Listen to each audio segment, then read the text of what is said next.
Ladies and gentlemen, welcome to Ariel Helwani's MMA Show!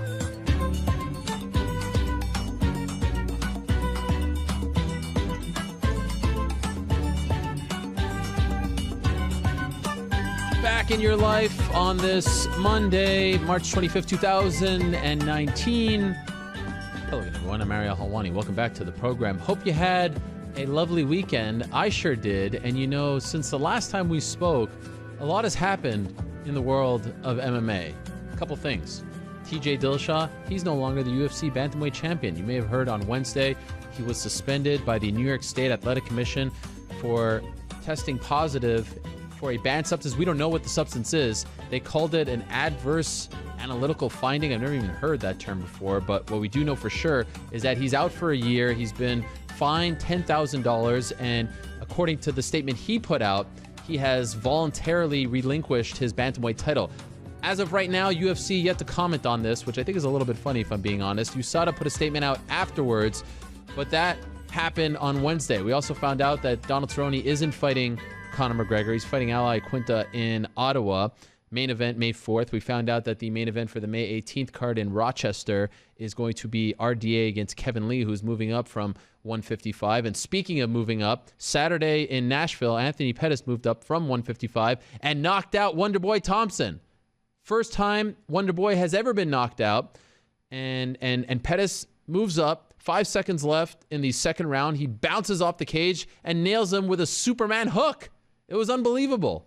What a win for Anthony Pettis, who had lost 6 of 9 heading into that fight. Now, all of a sudden, the world is his oyster at 170. Does he fight RDA again if RDA gets by Kevin Lee? Does he fight Santiago Ponzinibbio? Does he fight Masvidal? Does he fight Conor? Does he go down to 155 and fight the winner of Barbosa Gaethje?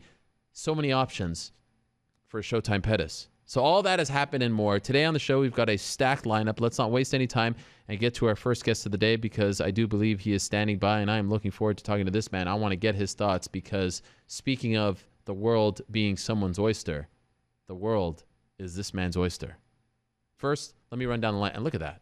We got the whole lineup right over there. Look at those faces. I mean, that is a who's who, my friends. I mean, just another Monday here on the show, but you could also call it stacked. Royce White is a former number 1 draft pick of the Houston Rockets, 16th pick overall, 2012 draft.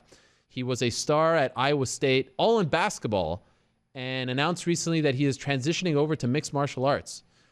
He has had some issues, some personal issues, some anxiety issues, never really panned out in the NBA. Only ended up playing 3 games total, played for the Kings, had a cup of coffee. Went to the NBL in Canada, won an MVP award there, but has recently said that he is going to try his hand at mixed martial arts. You see him training right over there. We're going to talk to Royce White at 3:45, and I'm looking forward to that. At 3:30, we're going to talk to Jacare Souza, who you may have heard is going to meet Yoel Romero on April 27th in a rematch of a fight that happened back at UFC 194, a great fight, a 3-round fight. Now it's a 5-round fight. And I do believe, in the history of me doing this show, almost 10 years now, by the way, we've never had Jacare on. So I'm looking forward to talking to him. At 3:30, we're going to be joined by Uriah Faber, and he has a lot going on in his life. He just became a dad. The California kid is now the California dad. He's almost 40, and he's got a big grappling match coming up against Nicky Ryan. He knows TJ Dillashaw. And I feel like he has some other things to get off his chest. But we'll talk to him at 3. At 2:45, we'll talk to the reigning defending UFC welterweight champion, the brand new champ, Kamaru Usman. When's he coming back? How did surgery go? What's life like as a champion? We'll talk to him at 2:45. At 2:30, we'll talk to Curtis Blades with a big win over Justin Willis on Saturday in Nashville. Really dominated Willis, shut him up. There was a lot of talk beforehand, and that was a great bounce-back win for Curtis Razor Blades. At 2:15, we'll talk to the aforementioned Anthony Pettis about his win over Wonderboy Saturday in Nashville. What a knockout that was. Wow. Back-to-back weeks, Jorge Masvidal with a vicious knockout of Darren Till, and then this Saturday, Anthony Pettis. I feel like this bodes well for... Watch Gaethje and Barbosa just be like a dull affair after what we just saw the last 2 weeks. Crazy stuff. Anyway, we'll talk to Anthony Pettis at 2:15. At 2 o'clock, we'll talk to Luke Rockhold. Was announced last week. That's a great picture. I love that angle. What is that, like fishbowl or something? Anyway, that's great. Luke Rockhold is back. July 6th in Las Vegas, Jan Blachowicz will be welcoming him to the light heavyweight division. Why is he moving up? How's he feeling? How's his knee? All those things and more will be addressed with one Luke Rockhold. Speaking of knee issues, we'll talk to Derek Lewis, who's going under the knife tomorrow. He told me last week that he has been fighting for the past 4 years with a torn ACL, MCL, meniscus. That is absurd. We'll talk to the Black Beast at 140. 125, we'll talk to Marlon Moraes. Is he fighting for a belt next? What's going on with his contract? It feels like Marlon went from being the odd man out at 135 to now all of a sudden being a shoo-in for that vacant title fight. So we'll get his thoughts in around 20 minutes. But first, do we have our first guest? Let us say hello to a very relaxed messenger, Henry Cejudo, who I think is back from the NCAA Wrestling Championships. Look at him, just chilling. It's good to be the king, Henry. How are you? Oh, like you said, it's good to be the king, Aaron. Let me start off by saying... Yes. Thank you, Henry. I think you just blew out all our speakers here. Where are you right now, Henry? Happy, man. Oh, I'm happy. I'm relaxed. I just got done training. Okay. Life is good, Ariel. Okay, so there's a lot to talk to you about, Henry. Since we last spoke, holy smokes. Of course, we saw you January 19th. I mean, other than Chael and I feel like you single-handedly built the ESPN platform, the ESPN Plus platform, with your own two hands, because now all of a sudden it's killing it. And it was because of your main event, TJ Dillashaw, January 19th, Brooklyn, New York. You knock him out in 32 seconds. But of course, on Wednesday, we found out TJ is no longer the champion. He has relinquished the title. Adverse analytical finding. New York State has suspended him for a year. He's been fined $10,000. You've had, 5 days now to digest this? How do you feel about this whole situation? God, to be quite honest with you, Ariel, it's I've really never thought of something like this happening to me. It's the emotional aspect. It's almost like, dude, we shook hands, man. Like I'm a competitor, man. I've been competing my whole life, and this is the first time this has ever happened to me. It's just like I don't have any malice in me. I'm out there to compete. I'm out there to give it my best. At the end of the day, you know what? Let the best man win. And I think with this whole TJ situation, man, it's almost like it made me sad, man. It made me sad, the fact that and if it's not true, because I probably shouldn't even speculate either. But it's almost, you go through these roller coasters of like, you feel sad, and then you go from being sad to being mad. You're like, wait, what if you would have beat me up, like like Brock did with Mark Hunt, right? And like sometimes these things kind of cross through your head, because you just never know. But this ain't baseball, man. And if it all comes out to be true, like I would never want to. I would never feel comfortable fighting somebody like that again. I hope it was an accident. I hope it wasn't. I hope something happened. But if it's true, man, I truly feel bad for the man. I really do. Does it bother you? And Ariel, on top of that, yep. I would never fight him again. I don't care for what amount of money. I would never fight him again. Does it bother you, Henry, that as of Monday afternoon, we're speaking about this, we still don't know what it is. We don't know if it's a diuretic, a steroid. We don't know if it's a tainted supplement. We don't know anything about this. It seems a little funny, right? But that's what I'm saying. That's why, they relinquished the belt. Like he let the belt go. And like nobody does that. Nobody does it. So that just lets you know how possibly severe the case could be. Right. And it's just that now, like the early stoppage, like everybody was talking about, they're almost like, damn, Henry did it, and he was on something. It brings a little more light to my victory, I guess. I mean, that's something that I could think of. But other than that, man, I hope TJ. I hope it's not true, Ariel. Like I really do, man. Like I want to give the dude a benefit of the doubt, because I believe he's a good guy. I believe. I want to say there's no malice like that, but I'm curious to know, man. When you fought him, when you were preparing for him, was there any part of you that thought something's funny here, something's off? No, because I've always put my trust in USADA. I've been tested since USADA, since probably I think 04, 05, around there. So I've been tested, and I know these people are clean because I've always been clean. I probably have I'm probably even more tested than probably Daniel Cormier, because I did a whole other cycle of wrestling, and when he was in Strikeforce or whatnot, they weren't testing. But what I'm saying is that I put my trust in them because I've been tested so many times that everything's taken care of. People maybe in the past, previous side are probably doing it, but I'm sorry, yeah, before you saw it, but I think now it's no way people would be dumb enough to be dirty. Was the plan prior to this happening, was the plan for you to rematch him at 135 later this summer for that belt? Yeah, that was a plan. That was a plan. That's what Dana wanted. That's what we wanted. That's what TJ wanted. Like everybody wanted to fight, But it was gonna be a pretty big payday for me. That's another place where I kind of lose a little bit. Right. It's TJ's a big name, man, but it's just he's again, if it all turns out to be true, man, he's gonna tarnish his legacy, man, for the rest of his career. A future Hall of Famer now could possibly be in question. Yeah, and that's why I was asking that question, because is there a part of you that I know you said that you feel sad because you would never do something like that, but now you have a fight that's just been taken away from you, right? Like you were getting ready for that fight to try to make history as the double champion, and now that's taken away from you.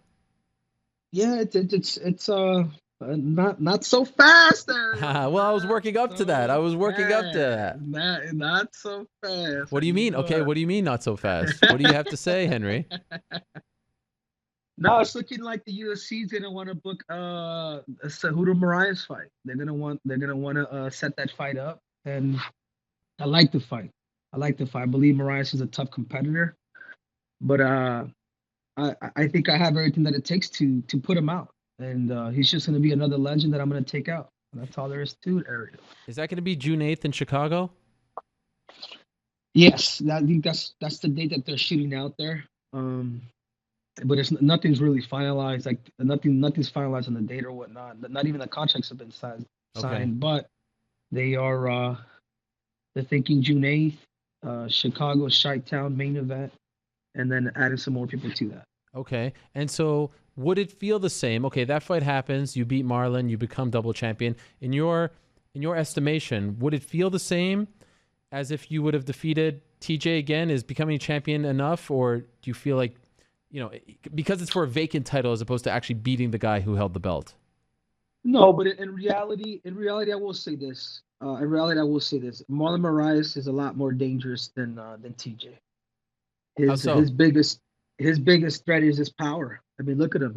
He's knocked out 3 opponents in the first round. He's got vicious power, and in MMA, that's scary. That's scary because it just takes one hit, one blow, and that's it.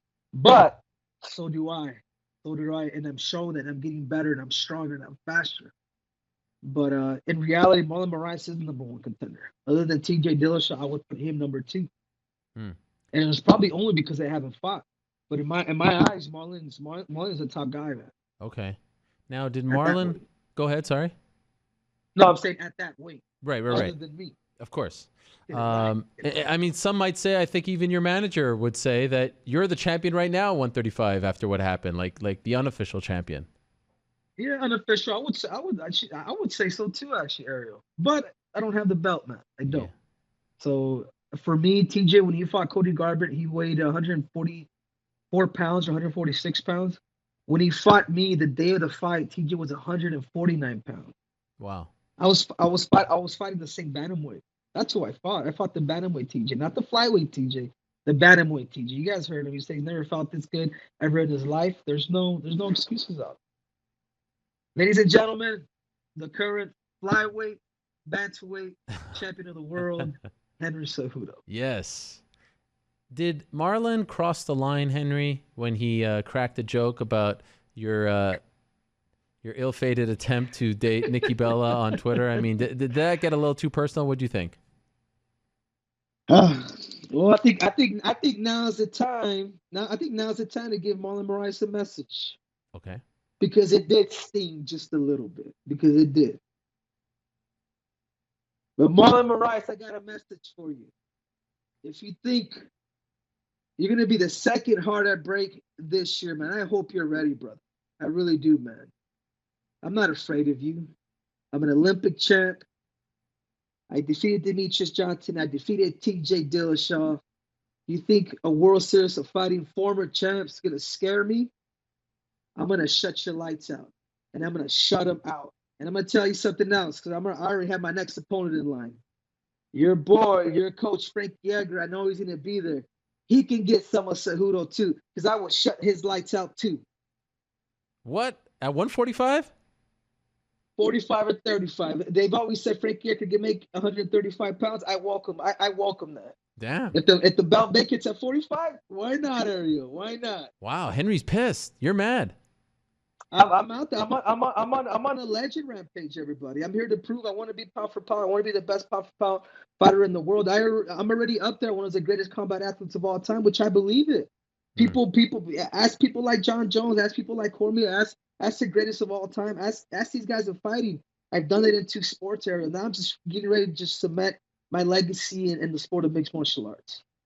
Okay, so this is the part that I don't understand, because Dana did this interview backstage on Saturday, and it was a little confusing the way it was worded, but it led me to believe, because he said, we're thinking of doing you versus Marlon, and that Formiga is going to fight Benavidez, and that the winner will fight you. Does that mean the flyweights are sticking around now after all? I'm confused. That's what it is. The flyweights are sticking around. This is why I'm the flyweight savior of the world, Ariel Helwani. Wow. It's the new world order, NWO, baby. Yes. Yes, Henry. Preach. Wait, so is that official? By the way, I noticed that belt too. That's a cool belt. You like that, huh? I got it. Yeah. $15. Walmart.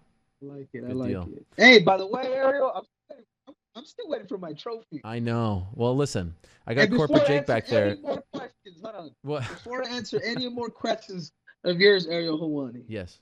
Because I ain't gonna answer no more until I get my cringe judo dance. Oh God. Because the cringe judo movement is taking over, and you've been called out about a week ago. I know. And you're supposed to do it in 24 hours, so I'm here to call you out now. Oh, I had a feeling this was coming. Where did this come from? Why are you celebrating the cringe? Because people tell me, oh my God, he's cringy. I think that's so funny. But now you know what? Yes. I'm accepting it. Okay. So I want people to cringe, and today they're gonna cringe on you. And I don't know what song you got, but wait, I could do it with my belt right over here, right? Oh, there you go. Okay. Because you got your own belt. All right. Oh, okay. Oh, there it is. Yes. The problem is, like, now that I'm corporate, you can't just play music, so I think I have to like hum a song. Okay, is that all right? Go ahead, Aaron. Give it to me.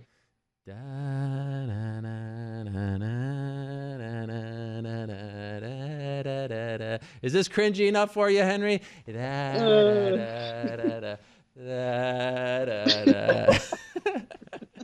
I'm getting fired for this, Henry. You know that, right? Do you need me to stand up too? Thank you. Okay, is that good enough? Thank you for that, Ariel. That's good enough. That was cringy enough. I was actually man, Henry. You can stop now, Ariel. It's cringy. The flyweight savior is coming for 135, and he's going to grace the people of Chicago with his presence. Wow, bravo. Thank you, Henry. Thank you for letting me do that. I appreciate it. Well, there you have it, Henry. So have you been told, as I put my belt back over there, have you been told that it is official that the flyweights are sticking around now? I mean, I haven't been told officially, but it looks like, yeah, they're going to keep the flyweights around. Like they really are, man. So I'm I'm happy to hear that, man. I'm happy because I wasn't planning on taking this fight at 35 if that was one of the things that they were going to do is get rid of my division. So holy smokes. So that was kind of the game plan there. So if TJ didn't pop, maybe the flyweights don't get saved. Like, do you feel like this somehow changed their stance on it all? Because you've seen what they've been doing. They've been weeding out these guys. Yeah, and the thing is it probably even helped the cause. I'm curious, man. Sometimes you don't know what the UFC is thinking, Ariel. It's but I will say this, man, it does help the division because you know why? It keeps bringing attention to it. Yeah. The flyweight division has never been like this. Like there's drama, man. There's people calling me out. It's good stuff. So you will never entertain the idea of fighting TJ again? No. I guess everything does have a price, but right. I doubt it, man. You know what? I'm gonna cement it now, man. I would never do it. I would never fight TJ Dillashaw again if everything turns out to be what I think it is, and because that's just not cool, man. That's just not fair. I shook your hand, man. I was, just a pure competitor, man. Selling the fight, and you're gonna pull something like that, and that's just that's a lot of malice, man, and that rubs me wrong, Ariel. That rubs me wrong, and nobody, whoever, if it's ever happened to you guys or whatever, you would know. But if it hasn't, you guys have no idea, man. It's a sickening feeling. Henry, as you know, everyone watches the show on Mondays. I've just received a text message from Aljamain Sterling, who's all fired up these days. Can I read you what he just wrote me? No. Okay. All right. Well then. Tell Aljamain Sterling to subscribe to my technique of the week. Oh. Down and wait in line. Okay, fair enough. Well, there you have it. I'm not going to read it. Where can people subscribe to that, by the way? Just on my Instagram. Okay. By the way, Henry, you went back to the NCAA Wrestling Championships this past weekend. Did you feel the love from the people? I mean, here you come back for the first time as not only the flyweight champ, but the guy who just beat TJ as well. Your life has changed since last year's tournament. Did you feel the love from the people, from the community, your people? Oh yeah, man, yeah. And to me, it's special, Ariel. To me, it's special for someone like John Smith or Kendall Cross or some of these Olympic champs or even some of these NCAA champs.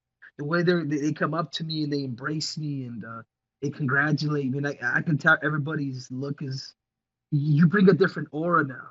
I'm satisfied, Ariel. I'm satisfied. Like my legacy, the beautiful thing about it, Ariel, is my legacy is written.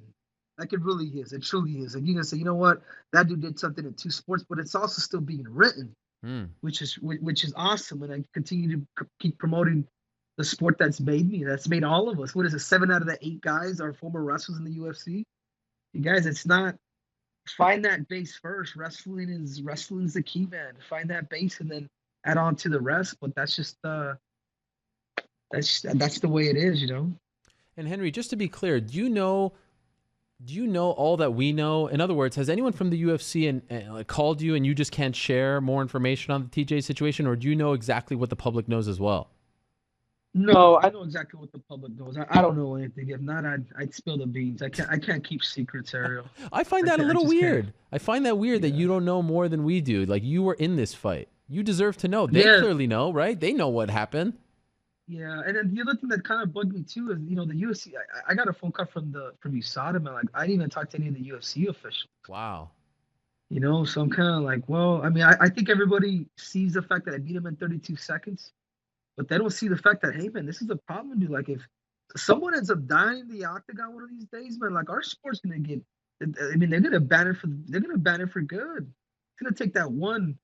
That one shot, And so anyway, so USADA called me and they informed me, and they know. I think they know what it is. It's just they're just investigating at this point. Okay. And what bums me out too, Ariel, is the fact that even as a kid, man, I remember being hurt so much when no, not even. This was right before the Olympics, and I remember Marion Jones got caught. She got busted, but I remember as a kid I would watch her, and she was like a huge inspiration for me.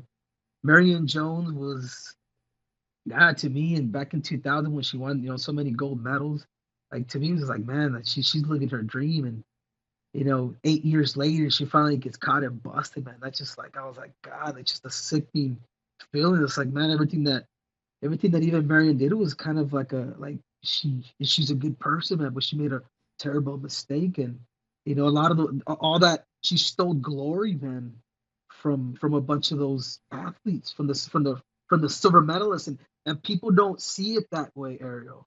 They don't, but think about it. Think about how vicious, like, you steal the glory, like everything under the sun happens when you do something like that, when you make a decision like that. And that's just nasty, man. That's just, I'm actually still not kind of over it. Or like I said, man, I'm still kind of like, man, I hope it ain't nothing crazy, man. But this is the last interview that I even want to do about it, because it just bugs me. And finally, to be clear, your hope is to fight June 8th. Your hope is to fight Marlon. You think he's tougher than TJ. And then if all goes to plan, you will eventually move down again to 125 and fight the winner of Benavidez Formiga. That is still your plan? Man, And just defend both it all belts? Yeah, it all depends. I would like to do something maybe even similar to what Daniel Cormier did, but to reach its own, man. Like first things first. Like Marlon, you're on my chopping block. I want your head on a spike, and I'm gonna do that if it's June 8th or whatever the date is. And then we'll just take it from there, Ariel, because I don't want to start promising things and then people coming at me, man. Because there's options for the Cejudo weight division. Yes. All right. Well, Henry, I appreciate it. I hope it all works out. Thank you for coming on and talking about this, and thanks for ruining my career, making me do that dance. I love it. I love it. You better post that too. But no, I forgot to tell you. Oh yeah. Ariel, you have to call 3 people out now. Oh.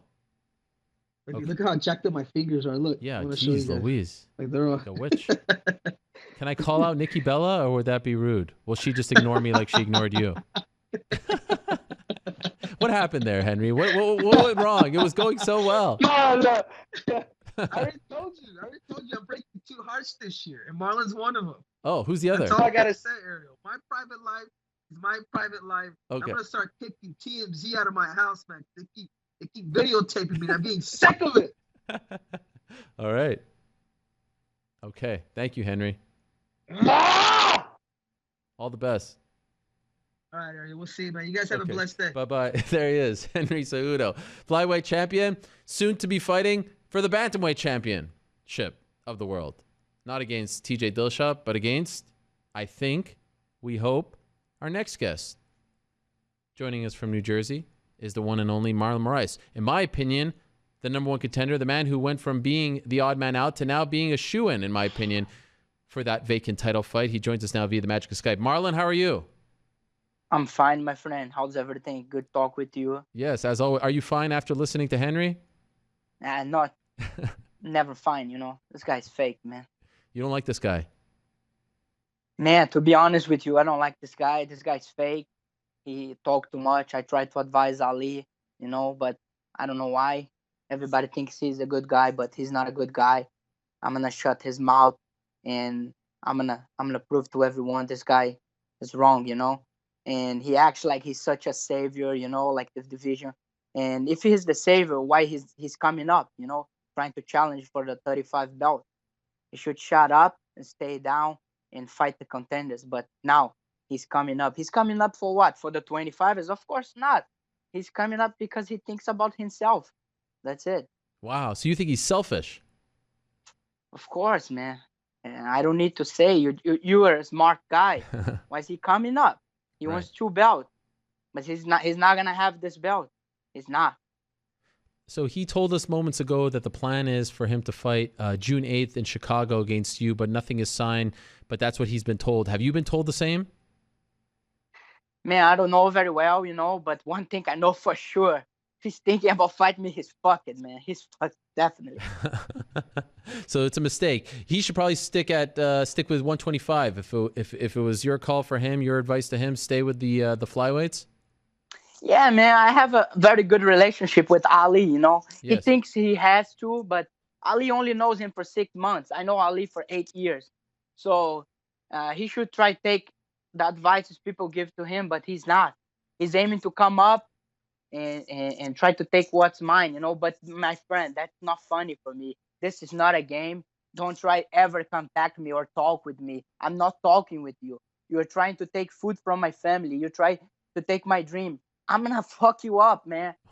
I'm aiming to put my hand inside your head. I'm aiming to put you to sleep, And you see my fights, and it's not funny. I'm not gonna be a friend. Don't text me. Don't say nothing. I'm gonna go in there, and I'm aiming to put you to sleep. I'm not joking. Wow. So has he tried to reach out to you privately? Is that what you're referring to? To be honest, Ariel, he wants to break this, He wants to break this atmosphere. He's a great competitor, but my friend, this is fighting. When you fight somebody, you want to hurt him. And this is what's going to happen. If it's June 8th, it's June 8th. I saw he was just talking with you. He was talking about, I don't know what's my plan. But my friend, you're going to be out for a couple months. I'm not going to go there to outscore you to outpoint you. I'm going there to hurt you, and you know I'm gonna hurt you. Wow. So I have never seen. I've talked to you a lot over the years, Marlon. I've never seen you this fired up before. You seem more fired up than usual. How come? Man, that's my dream, you know. And the time comes now. Everything's serious. I'm taking this really serious. We are, if it's June 8th, we are 3 months away, like 12 weeks, and this is my life, you know. This is all I work for. I'm a step closer, and it's about to go down, you know. And somebody's gonna go down, and that's definitely not me. So I remember the last time we spoke to you, Marlon, you told me that you had one fight left on your contract. So what's the latest with that? Man, I wanna hurt this guy, man. You know, and don't even talk about contract. If Okay. his name is on the line, I'm gonna fight and I'm gonna hurt this guy, man.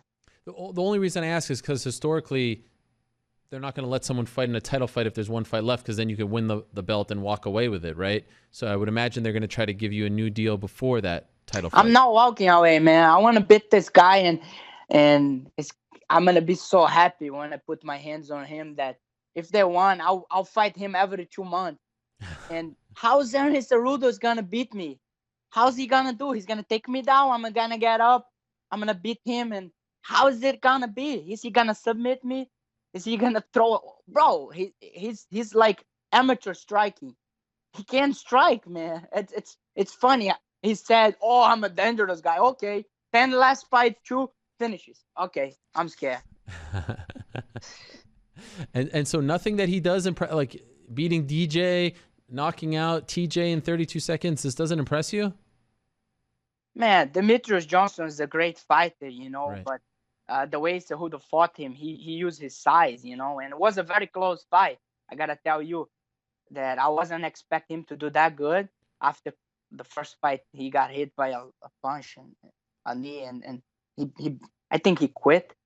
And then he comes out and he knocks out TJ. That I was surprised, man. TJ is a good fighter, you know. You can say what he did was because something he took. The guy's a great fighter. You just don't take something and gonna make you go on the cage and do the things TJ does. You know, he's a good fighter. You know, I have a lot of respect for him. You know, I don't care what he did. People keep using excuses that, oh, guys do this, do that, and they show up on shit and they beat people. It's not like that, you know. You gotta train and you gotta have the skills, and he does. He does have the skills. Oh wow! So I'm I guess somewhat surprised to hear you say that. So you have not changed your opinion on him, lost respect for him, changed your stance on him at all after hearing the news about TJ last week? Oh man, you take something and teach you how to wrestling, how to striking. It's not like that, you know. People likes to kick people when people are down, you know. And he's not my friend. He's not my teammate. He was the former champion, and I want to fight him. You know, I want to be on the cage with the guy. He one of the greatest all the time. And what I'm gonna say, like people say, oh, he took PEDs and make him be a champion. Well, of course not, man. A lot of people take PEDs and they don't even get to the UFC. Right. Okay. Would you rather there just be no drug testing? Is it just kind of silly at this point, so everyone can fight each other? I really don't care, man. To be honest with you, I don't think anything you take helps you. I just don't agree with that. Wow. That's fascinating. I haven't heard a lot of people say that. You don't think that it gives you an edge, like that if someone's taking that, helping them be faster or recover better or be stronger? Nothing like that. Nah, man, I don't care. I don't care about that. I just don't do, you know. But if you want to do, one day you're going to have to pay, you know. I'm fine. Does it bother you that he's no longer the champion? Like, I know you said you wanted to fight him. He was the champion. Does it mean anything different to you now that, let's say, you are fighting for the vacant title, that it's not against the guy who's been holding the belt for the past, almost 2 years? Yeah, man. And now I'm going to probably fight this little guy, you know, this selfish guy. Yeah. And he's going to come up and try his best. And that's all the guys on the picture too. And he's coming up. He wants to. He's going to have it. Yeah, because do you feel like, let's say you do what you've been doing in your last few fights to Henry, do you feel like you won't get the credit that you deserve because Henry is a natural 125er? So people say, oh, he was smaller than you, etc. Especially after what I'm going to do to him. Oh, man, definitely. People Wow. are gonna say, man, this is not fair. What's he doing to this guy? You know, especially, man. As you may have seen, Aljamain Sterling very vocal over the past few days about wanting this fight, wanting this rematch against you. What is your message to Aljamain? To be honest, man, I'm gonna see him in person one day. I'm gonna talk to him. You know, he's desperate. You know, he wants to fight. I respect, but you just don't go out and talk whatever you want. You know, and we fought. Everybody saw what happened. In 90 seconds, I dropped him twice, and he keeps saying it was a lucky kick. But man, I never felt like that. You know, did you ever kill somebody, man? That's how I felt. You know, I felt like I killed someone for a couple minutes. You know, the TV don't even show much, and he's a good fighter. You know, but let's see when I see him, what's he gonna say to me. Okay, you think he took it too far? Man, I don't like to. This is not my kind of people. You know me. You know, Yeah.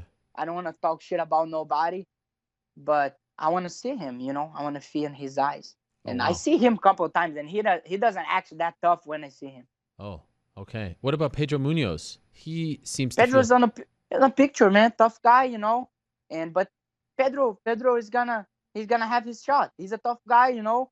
If not now, soon. I'm gonna beat this guy, and the UFC know I'm not gonna be the champion that's gonna go there, take a couple months, do surgery, walk around with a belt on my shoulder like couple guys do, go every show, travel this, travel that, keep begging the UFC, oh, UFC, please take me to this show. I want to be there. Man, I'm not about that. I'm about going there, make the money, come back, hug my wife, kiss my kids, and that's it, man. That's me. I love it. Now, I feel like Pedro should fight Aljamain next. What do you think of that? As like a number one contender fight. I think it's a good matchup. You know, Pedro's a tough guy. Sterling is a good fighter as well.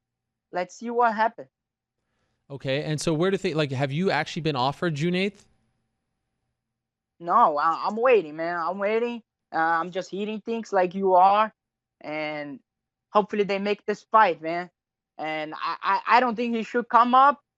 I think they should do real bantamweights, but man, this guy deserves. Dana White, please send this guy to me. I can't wait to beat his ass. Okay, and so has it? Okay, so you it's not done. Would that date even work for you? Man, next weekend, Okay. whenever I see this guy, they better have security, because I don't want to see him and just talk. I want to put my hands on him, you know. I want to express everything I'm feeling right now. Have you ever met him in person? Have you ever talked to Henry in person? Man, I see him in Brazil. I went to congratulate him for what he done. Me and my team, we always have very good relationship. All Ali clients, we treat them very nice. But this guy is such like, he feel like he's such a big thing, you know. He feels, but that WWE girl put him on his spot, and I'm coming, man. I'm coming. The 25ers, relax. I'm sending him back. The division is sticking around. This time, I'm real, man. I'm fighting for you guys. I'm going to kick him back. He's going to have to fight you guys, but they better do an interim belt, because it's going to take a while for him to recover from the beat I'm going to put him in. Wow. This is something else. I've never seen this side of Henry. I love it. This is great stuff. Now, by the way, you mentioned this a couple of times. Is it weird that Ali manages both of you guys, or is that not a problem? I don't care, man. I don't care. I'm very friendly with Ali. He knows that. We have good relationship, and he respect my dreams. He respect Henry's dreams. And, you know, I don't care. It's good. If it's good for him, it's good for me, you know. Sure. I'm always cheering for him, but not this time, man. This time. I don't know if you heard this, but Henry said in the interview that his plan is to fight you and then to take out Frankie Edgar, your mentor. He wants both of you guys. That's a joke, you know. He's trying to break the atmosphere. But that's not atmosphere. This is serious, real serious business. That's the fighting business, my friend. People getting hurt, stitches, blood, you know. That's the real thing, you know. Get the ice bucket ready for you after our fight. I don't know if you know this, Marlon, but Aljamain Sterling is listening to our interview right now, and he sent me a text. Is it okay if I read it to you, or would you rather not? Man, I don't care. You can say whatever you want. That's okay. He's not even in a picture. I think the picture, uh, like more clear to me should be me and Munoz, but I feel like the UFC wants to give Henry what he's asking for. Right. Okay. Yeah. I mean, it certainly makes sense. And it's kind of interesting. Like I said last week, I felt like you went from being the odd man out, like they were going to do Henry versus TJ, to now, and you should have been the number one contender from the beginning. Like I didn't think that the immediate rematch made that much sense. And now all of a sudden it feels like everyone's gunning for you in a weird way. Like it feels like you're the de facto champion now that TJ is out in a weird way. Do you know what I'm saying? Yeah, but I'm not. I'm Right. the contender. I'm the number one contender. I'm on a position very good right now. But I want to be the champion. And like I said before, I'm aiming to do anything to get the belt. And I'm going out there to do what I always do. I'm going there to hurt Henry Cejudo. Yeah. Wow. I can't wait for that. What a scene that will be. June 8th, Chicago, if it all goes down. Do you think it will happen on that date? Do you feel confident? I don't know. Whatever they want, man. They know my number. And I never say no. And especially now, man. Yeah. Does it bother you when he says, "Oh, World Series of Fighting champion," all this stuff? Like he sort of like looks down on it. Does that bother you? He shouldn't be thinking about that. He's Olympic champion. It's gonna make him look bad, lose to a World Series of Fighting champion. He should just forget about that and talk about UFC. He's going back. He's talking about World Series of Fighting. It's gonna be even worse for him when he's gonna have on his record he lost to a World Series of Fighting champion. Yeah. That's Just think about UFC. Just say UFC. Forget about that part. It's gonna make you look even worse. right. Right. That's the problem with putting down your opponent, because if you do lose to your opponent, then it ends up reflecting poorly on you. You know what I mean? Like with Gaethje too. A lot of people say, "Oh, World Series of Fighting," and then you lose to him. Like Michael Johnson said that, and then like, what does that? Like, what does that make you then if you lose to the guy that you were saying is a C League or D League fighter? Yeah, I'm very proud, man. I had so much fun. I had so much friends, and I love to be called the World Series of Fighting champion. And he just did me a favor, and a favor to the World Series people too. They were sharing for me, and now they are even more. By the way, before I let you go, I noticed recently you went back home to Brazil, and you were doing a lot of media and stuff there, and I think you were with kids as well. What were you doing there? Man, I have the pleasure to go to the school I went to, and when I was young, and they had some pictures of me, and I speak a little bit to the kids from my neighborhood, and I heard a lot of bad stories, a lot of bad things these kids go through. And I'm blessed, man. I'm blessed to be here, and I'm blessed to fight for them. And man, I can tell them one thing. I'm gonna bring this belt to them soon. What kind of stories? What kind of bad stories? Man, it's some things that we can even imagine that happen there, like real bad. And some kids that they don't have food, no parents, father and mother in the jail, Wow. and the teachers have to help them out, give them food. And I was able to help them a little bit, and I'm gonna keep fighting for them, and I'm gonna give them something soon. Wow. They're gonna have a champion coming from that school, and they're gonna be even happier. Did you feel like people were receiving you a little differently now? Like you were coming off a big win. You're doing very well in the UFC. Were you recognized a lot more? Were you getting a lot more love since coming back? Yeah, man, but the same people that send you a message, hug you, tell you congratulations, that's the same people gonna kick you when you down. I know who my friends are, and I know where to find them, and I want to have these people with me when I know they want to be with me when I lose, not when I win. Right. And that's it, man. My friends, they're with me. It's hard to find friends. I have them with me already. And when was the last time prior to that you had been back home? I think I went there a year ago, but long time I haven't been in the school I went to when I was kid, on the favela, and Wow. and it was crazy, Did like. they invited you back? They reached out to you? No, I reach out to them because I want to go there and help them a little bit, see how they are, and it was amazing, man. It was the best experience in my life. I took my son Oh, and my wow. wife to see where I went to school when I was 5, 6, 7, 8, 9, and 10, and my son saw the class that I went, and I think I can't even explain to you how it was. Yeah, I bet, because he's used to a different lifestyle here in America, right? And it must have Yeah, been man. shocking for him. Yeah, my son, he's blessed. You know, he has everything, but it's important for him to see how hard things are. You know, and he saw. Did it make you emotional going back? Man, I couldn't even talk. You know, I Oh, was I was very emotional. wow. That's amazing. And did any of the kids or the teachers, did they recognize you? That's three teachers. They still there since when I went there like Wow. 20 years ago, and Whoa. one of them showed me a picture, and they gave me a couple pictures that when I was there, and crazy. I have the pictures now. I had Wow. more hair. I had a little bit more hair, Yeah. and it was That's fun. amazing. And you just decided to do this on your own. Yeah, on my own, man. And where is this in Brazil? Yes, No, in which Rio, in in, Nova Friburgo. It's a small town. My neighborhood, Cordoeira. It's a small, like a favela, you guys call, but yeah. small, Okay. but very, very, very poor. A lot of crime there? Yeah, Wow. their dreams for the guys and the girls. For the girls' dream is date a guy that's on a crime, and for the kids, their dream is be on a crime. And Oh I gosh. was just talking to them. We are here, but we can do everything different. You know, Right. doesn't matter where you're from.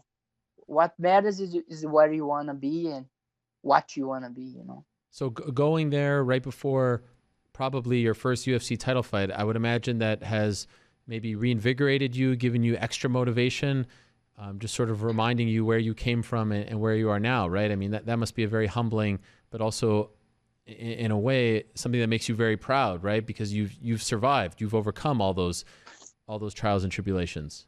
Yeah, man, made me believe that anything is possible. You know, it's just a matter of one. You know, if you want something, you work hard, you get there. I got what I want. You know, I'm on the line. I'm the next for the bantamweight belt, and I'm gonna be a champion soon. Marlon, I appreciate this very much. Thank you so much for coming on. I hope you get that fight. I hope you fight on June 8th against Henry. You get a chance to fight for the title. It doesn't matter if it's vacant, against TJ, against anyone. You should have been the guy after your last performance, after your last win. You should have been in there, no questions asked. It's weird how the whole thing worked out, but I'm happy that it looks, at least for now, that it's going to happen for you. So good luck in training. Good luck in the fight. And thank you, as always, for coming on the show and talking to us. Thank you, man. And it was funny to see Henry screaming, you know. Huh. And I feel great. I feel great, man. Keep enjoying, and that's gonna be amazing. 12 weeks if we fight in June 8th. But after the fight, you're not gonna feel that good, my friend. Have you ever felt this way about an opponent before? Man, I always feel, but I don't say. Right. My opponents, they wants to take what I want. You know, I have kids. I fight for my kids. I fight for my family. This is not a game for me. This is real life. Like I tell my coaches, my friends, I'm not going there to outscore you, outpoint you. I want to hurt you. I want to hurt your legs, your body, your face. And this is the main thing I think when I'm in there with you. And this is how I'm going to walk through this fight again. Tremendous stuff, Marlon. Thank you so much. I really appreciate it. Thank you, Ariel. You have a good day, my friend. Same to you. There he is. Wow. The magic man, Marlon Moraes. I've been talking to Marlon Moraes for a long time. A very long time, since he was World Series of Fighting champion. Maybe even since before he was World Series of Fighting champion. I've never heard him that focused, that fired up. I mean, he's typically a no-nonsense kind of guy, but not typically that focused. At least for me, like that fired up, this far out from a fight. So you heard it from Henry, you heard it from Marlon. June 8th, as far as what I'm hearing right this moment, is the plan. That's the card, by the way, in Chicago, UFC. I don't know. I'm starting to lose track. I'm getting old now. Well, 235 just happened. 236 is in Atlanta. 237, so 238. And already on that card is Valentina Shevchenko against Jessica Ai for the flyweight title. And so we'll see if they're able to add another title fight to that card, because I heard that was always the plan. 237 is Rose Namajunas against Jessica Andrade.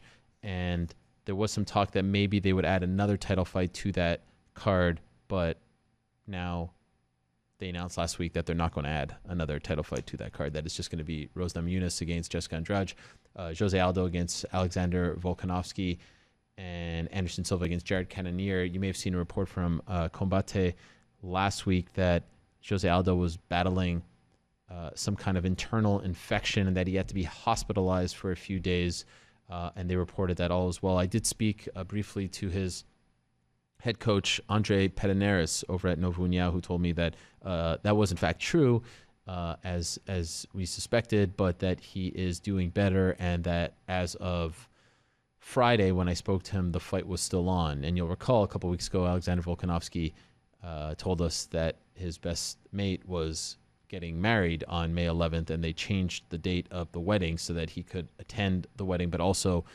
take that fight against Jose Aldo. So I would imagine it would be devastating to Volkanovski if they cancel that fight or give him another opponent. But it sounds like, at least for now, a bullet has been dodged and the fight is still on. So that's the scene there. I feel like I teased it twice, so I feel like I should at least pay off the Aljamain text, because he has been texting. Thank you, Aljo, for all the texts.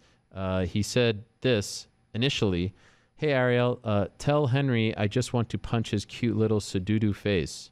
Maybe not for our next fight, since he's fighting for the belt now, but one day we will figure out who the better competitor is. Love, comma, the backpack." Even had a backpack emoji in there. I didn't know they do that.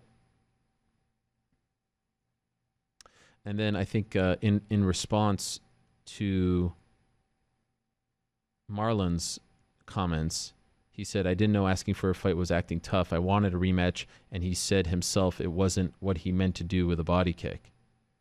I will see him, and it will be no different. He's a cool guy, but facts are facts." I appreciate Aljo weighing in, very much like his former roommate, Ally Quinta, likes to do. So in a matter of moments, we're going to be joined by, I do believe, Luke Rockhold. We were supposed to be joined by Derek Lewis now, but he had to reschedule. There's all kinds of things going on behind the scenes, but we have a very capable team running the show back there. And so I'm not worried. I will just wait for them to tell me where to go next. A couple stats from Henry Cejudo while I have you, because a great member of the team, Andrew Davis, puts together these amazing stats for us, courtesy of the ESPN Stats and Information Group.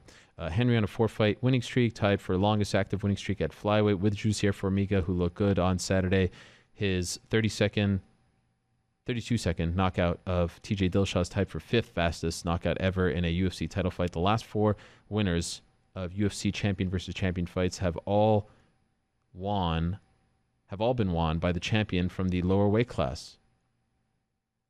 And also, his significant strike defense is 64.1%. That's the 3rd highest among active flyweights. As far as Marlon is concerned, he's on a 4-fight winning streak, which is tied for longest active winning streak at bantamweight with TJ Dillashaw and Peter Yan. His win versus Rafael Sansa was Marlon's first via submission since August of 2015 against Shayman Rice, who's fighting this weekend in Philadelphia in a World Series of Fighting title fight. He outlanded all of his UFC opponents, 5 total, plus 22 differential, and in total 113-91, and he is one of 3 UFC bantamweights to have 3 first-round wins in their first 5 UFC fights. The other 2, Eric Perez and Mitch Gagnon. Worth noting, Cody Garbrandt had one in a catchweight bout that was supposed to be a bantamweight fight, so if you want, you can include him. So that's the story on Marlon. That's the story on Henry Cejudo. Let's turn our attention, because, like I said, in a matter of moments, we're going to talk to Luke Rockhold. Announced last week, he's moving up to 205, and he's fighting Jan Blachowicz. Let's talk to Luke, who is standing by, I do believe, from sunny South Florida. Luke, how are you? I'm doing well, Ariel. How are you? I'm doing great. Thanks for jumping in early here. I appreciate it. It's good to talk to you.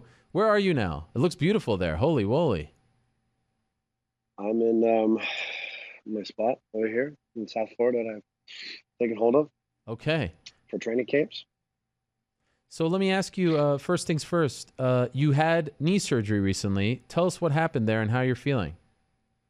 I had a meniscus problem back in the day. I had this probably my only other real surgery besides obviously the shin ordeal I went through. So a little trim on my meniscus, and it had flipped and somewhere along the lines, and it was It was part of the reason why I pulled out of that Chris Weidman fight. It was creating some instabilities and it was catching, and I tried to let it heal itself, but it wouldn't do that. So we just trimmed it up, cleaned it up, and so we wouldn't have a problem as we got deeper into training camp. We didn't want to run into any issues. And how's it feeling now?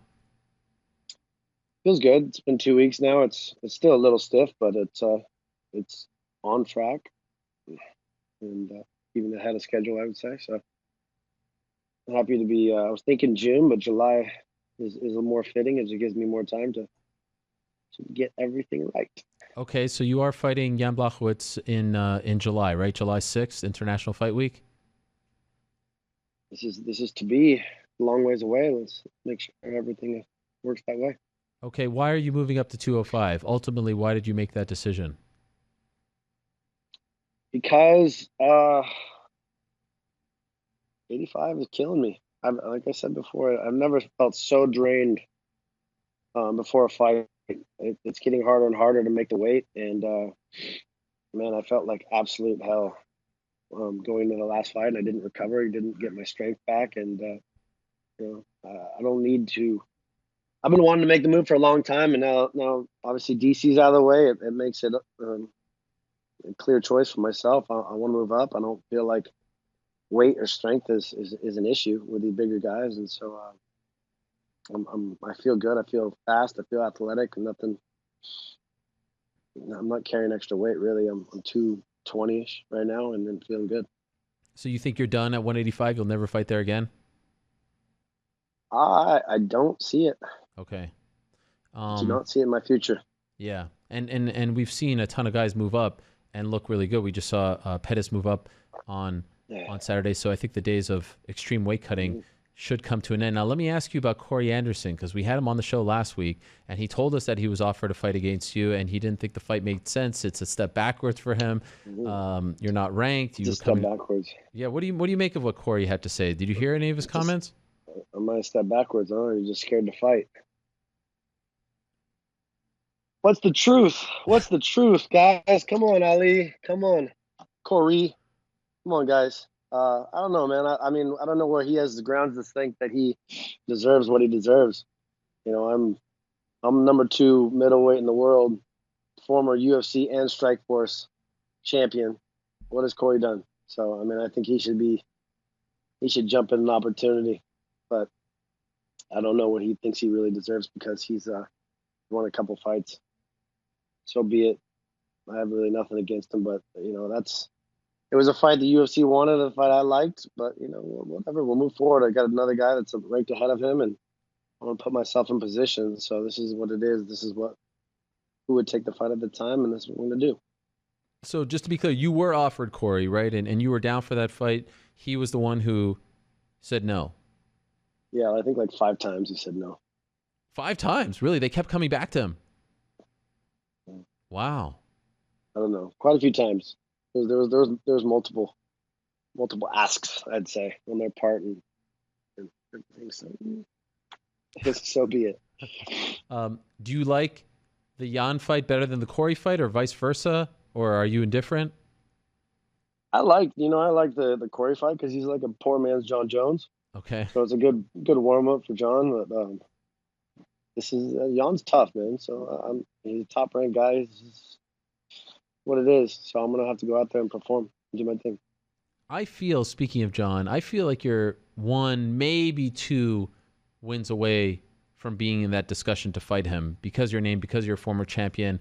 You've got the connection to AKA, of course, DC. Do you get the same impression? Have they laid out a plan for you? I mean, you look at what's out there. You got guys like Thiago Santos is probably going to get the next title shot, off of his win.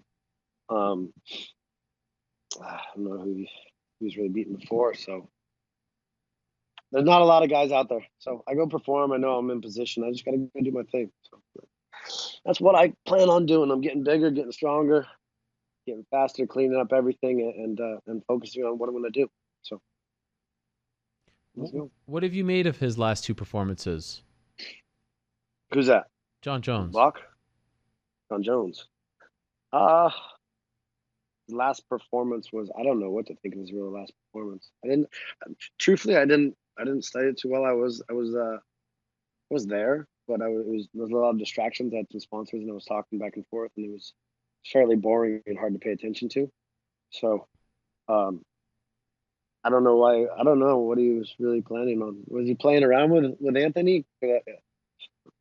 That was a very strange fight. I feel like he could have done more, and it was weird. Very strange outing for both guys. I think Anthony was just trying to exist. I think it was mesmerized, and John was just playing around or playing it really safe. So I don't know. Do you think I would have finished. Do you think I would have Anthony? finished Anthony Smith. I'll tell you that. Right. So do you feel like his performances? I think there's a narrative lately that he's not as dominant as he once was. Do you subscribe to that? Uh I think for different performances bring it out. I think he plays a little safer these days. Hmm. You never John. know. We'll see, Johnny. He's got, Santos will be a good test. Santos is looking pretty good these days. He's been sloppy in the past, but his last performance was fairly okay. So we'll see how that all matches up.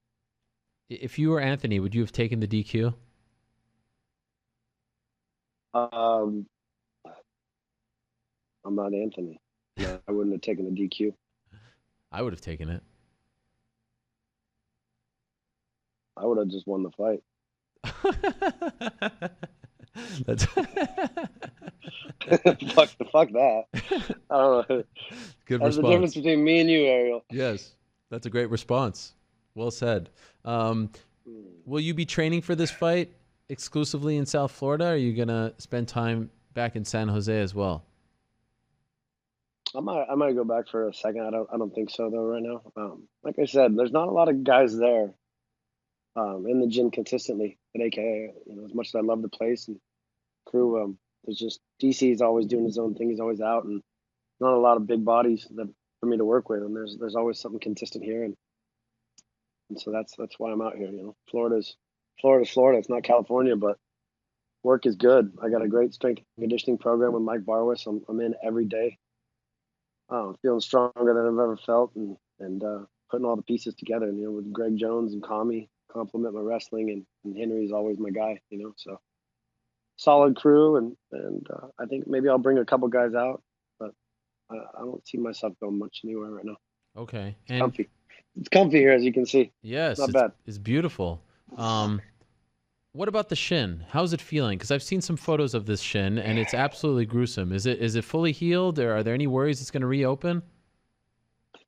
There's always a worry. It's in a bad spot. Obviously, it's right on the blade of my my shin where contact would to be. Here you go. I was wondering when you were going to drop these, Ariel. I was waiting for the right time, exclusive. Luke. Oh, exclusive. Look at that thing. I mean, that's the worst thing I've ever seen in my life, Luke. That's your shin. Where's the bad one? Are you gonna put the bad one up? I don't know. They might have been a bit skittish. This is all we're allowed to show. I don't think people are ready for the bad. Oh, you didn't even put the worst of it. Okay, that's not the worst. There's a lot of underlying issues, actually, as you can see. Yes. So it is still healing. It's crazy, like how it's sealed itself many months ago, but it's still healing, and it's just like I'm conditioning the skin, and I've got like a little hematoma just from a light little forearm knock, and so it definitely is. It's sensitive. So I'm trying to fucking hit it with these metal grasping tools every day and condition it up. But I think we're gonna do something called like some kind of topical to hold it together. I know we're working commissions right now just so it doesn't open up, because we're not gonna, you see what we're dealing with here. Okay, let's see it. Oh, it looks much better. I don't know how well you can see it. Oh, there it is. Yes, I see the scar. Yeah, wow. Imagine that thing connecting and hitting shin to shin, and in the middle of the fight, I got a big vagina on my leg, which wouldn't be good. So, not trying to have the outcome of the fight be that. So, we're working to put some kind of adhesive on it in a fight and scraping through it. So, it'll be fine. I have faith. And then this time frame worked out the best. Really, it was come Madison Square Garden November. That was so dangerous at that point. But that's it's a good thing I had to pull back, and good thing the knee happened and all that. So. And by the way, is the knee that you had surgery on, is that the same leg as the shin? Nope. Oh, nope. okay. I'm Jeez. broken all over. Yeah, no, we're good. Light heavyweight, I suspect a lot healthier run here. Yeah. Getting down to where the injuries would always occur late in camp. Just sucking every bit of energy out of my body and carbs and depleting myself. It's your body becomes stressed out and falls apart. And so, never felt better. Eating the food how I want to eat. I'm always eating healthy, but just my body's absorbing it. I'm lying around 220 consistently and I'm feeling good. So right now you're 220? Yes. Oh, wow. This is going to be a breeze for you. 220. I might get a little bit bigger. I might get to like 225. You never know. I'm just lifting weights. I've never really lifted weights consistently like this, and it's having an effect. Okay. It's good. Wow. And by the way, did they offer you anyone other than Jan and Corey? Any other names mentioned at 205? No, they did throw out the Gus fight. I didn't want to go overseas. I told him I'd do anything here in town, in this side of the States. I'm not going overseas, man. I've done that too much. I've been booked 3 times in Australia, out in Brazil. This is my first fight up at 205. I'm fighting here. Obviously, I like the Gus fight a lot, but he can't come here. He's got a headline out there, so unfortunately that didn't work. I would have loved Anthony Smith in Walmart, wherever the fuck he wants to go, but he got somehow coaxed into going out there with with Gus. I'm not sure if he wanted that or not, but hey, whatever it is, what it is. I'm happy to have Jan. Jan's tough, man. He's not a guy you can overlook. He's been in there. He put it on Gus. Gus squeaked out of that fight. So there's a lot of fights he's putting on good performances with, and I'll be ready. What's your beef with Anthony Smith? I mean, he's such a nice guy. Why do you have such a problem with him? I don't have any problem with him. He is my problem with me. I think look, some people don't like the truth. The truth is that he's not that good, and I see people moving up and getting spots, getting slots, getting title fights, and I was trying to get a fight, and it just didn't come to be, but that's what it was. Do you feel like 205 is a lot more shallow than 185, so you'll be able to climb the ranks a lot quicker than you would have had you stayed at middleweight? I don't think it takes much at either weight, but I just feel better here. This is where I am. This is where I'm going to stay. All right. It feels good. I like eating. I'm a hungry motherfucker. I'm gonna stay hungry. Yeah. What about any new photo shoots coming up? Ralph Lauren, what do you got? I'm a plus size model. I don't know if it works out these days. You're done? Hey, I don't really care. No, I've got a great relationship. I'm doing well with them, but I just I'm eating good. So we'll see. We'll see what happens. I got some trips and some things planned this summer later on when we handle business, but it's a long contract, and so we have some other things going. So I'm not really pursuing that. Like I said, I'm just all right. Well, I'm lifting weights, I'm getting big, and I'm doing my job. Yes, my real job. Time to get back to work. Mm-hmm. Luke, It's been a pleasure. If you have a pool party there, I'll bring the family, the kids. We'll have a blast. It looks like a great time behind you. It's very family oriented. Thanks for doing this, Luke. Welcome back, and I hope the knee, the shin, everything goes well. Cheers. All right, there he is, the one and only Luke Rockhold. As cool as can be. No nonsense, Luke. Appreciate him stopping by. Looking forward to that fight July 6th in Las Vegas. All right, big news this weekend. Showtime Pettis moved up from 155 to 170, and he knocked out Wonderboy Thompson with a Superman hook. Bounced off the cage and then knocked him out with a hook. Unbelievable finish, one of the best that I've ever seen. He is back. Now he has a whole boatload of options at 170, at 155. Let's talk to the man Showtime who's joining us via FaceTime. There he is. Anthony, how are you? I'm good, man. How you doing?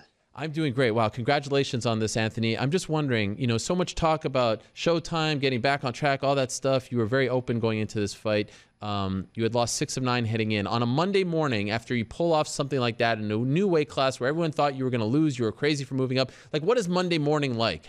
Does everything just taste and smell and feel better? Man, it just feels clear. I already hit a workout. I'm just focused, man. This year is a big year for me. This was a big first fight, but I'm just using it as a checkpoint. I got a big year in front of me, and I'm just excited to see what comes. You already did a workout today, this morning. This morning, yeah, I just got done. No time off? You just fought. No time off, man. I just feel hungry. I'm just motivated by the success, man. Honestly. Okay, so what was the week like? Like, you didn't have did you have to cut any weight heading into Friday? Yeah, I cut 10 pounds the week before. So coming in, I was 182 coming in, and it was a water load. So I was watered up, but there was no weight cut. I was working out. The weight was coming off. I was eating full meals, and I felt good. At any point were you thinking to yourself, like, man, I should have done this sooner? Why did I kill myself going down to 155, let alone 145? Did that thought cross your mind? Nah, you know what? I think everything had to happen, the way it did, to allow me to see that. Dropping down to 45, we only did that because the title shot was, promised. We were right there. One win, we get a title shot. I tried it. It didn't work my way, so we keep pushing. I don't get attached to these fights as wins or losses. They're all learning experiences. I know how good I am. I just had to go out there and just have a good performance.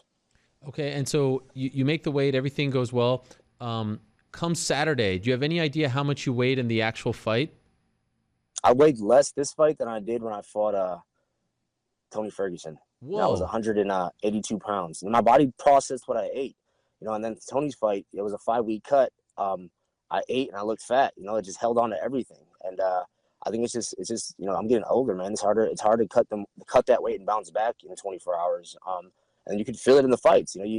If you don't have the energy to push forward and when it gets tough to keep going, your body you make mistakes. And that's how I broke my hand. I didn't stay clean in the Tony fight. I threw an overhand right and boom, break my hand, and it cost me the fight. Wow, that is fast. So how much did you weigh in that fight? I think I weighed in at 185 and I left the hotel. Wow, that is amazing. I got big quick. Yeah. And did you feel different in there on Saturday as opposed to the Tony fight, just because it was a lot more of a cleaner cut? I had energy. Yeah, man, I had the energy to take the fight. This game plan that I had going into this fight, it required energy and patience. Wonder Boy was way bigger than me. You saw it in there. I tried to bulk up. I put the muscle on. I put the size on, but he was a big guy, and we had a great game plan, man. Me and Duke just, we studied what we had to do. He showed it to me on tape. We started putting it together in sparring, and it just felt so clear on what the mission was. So what was the game plan? Chop them legs away, man.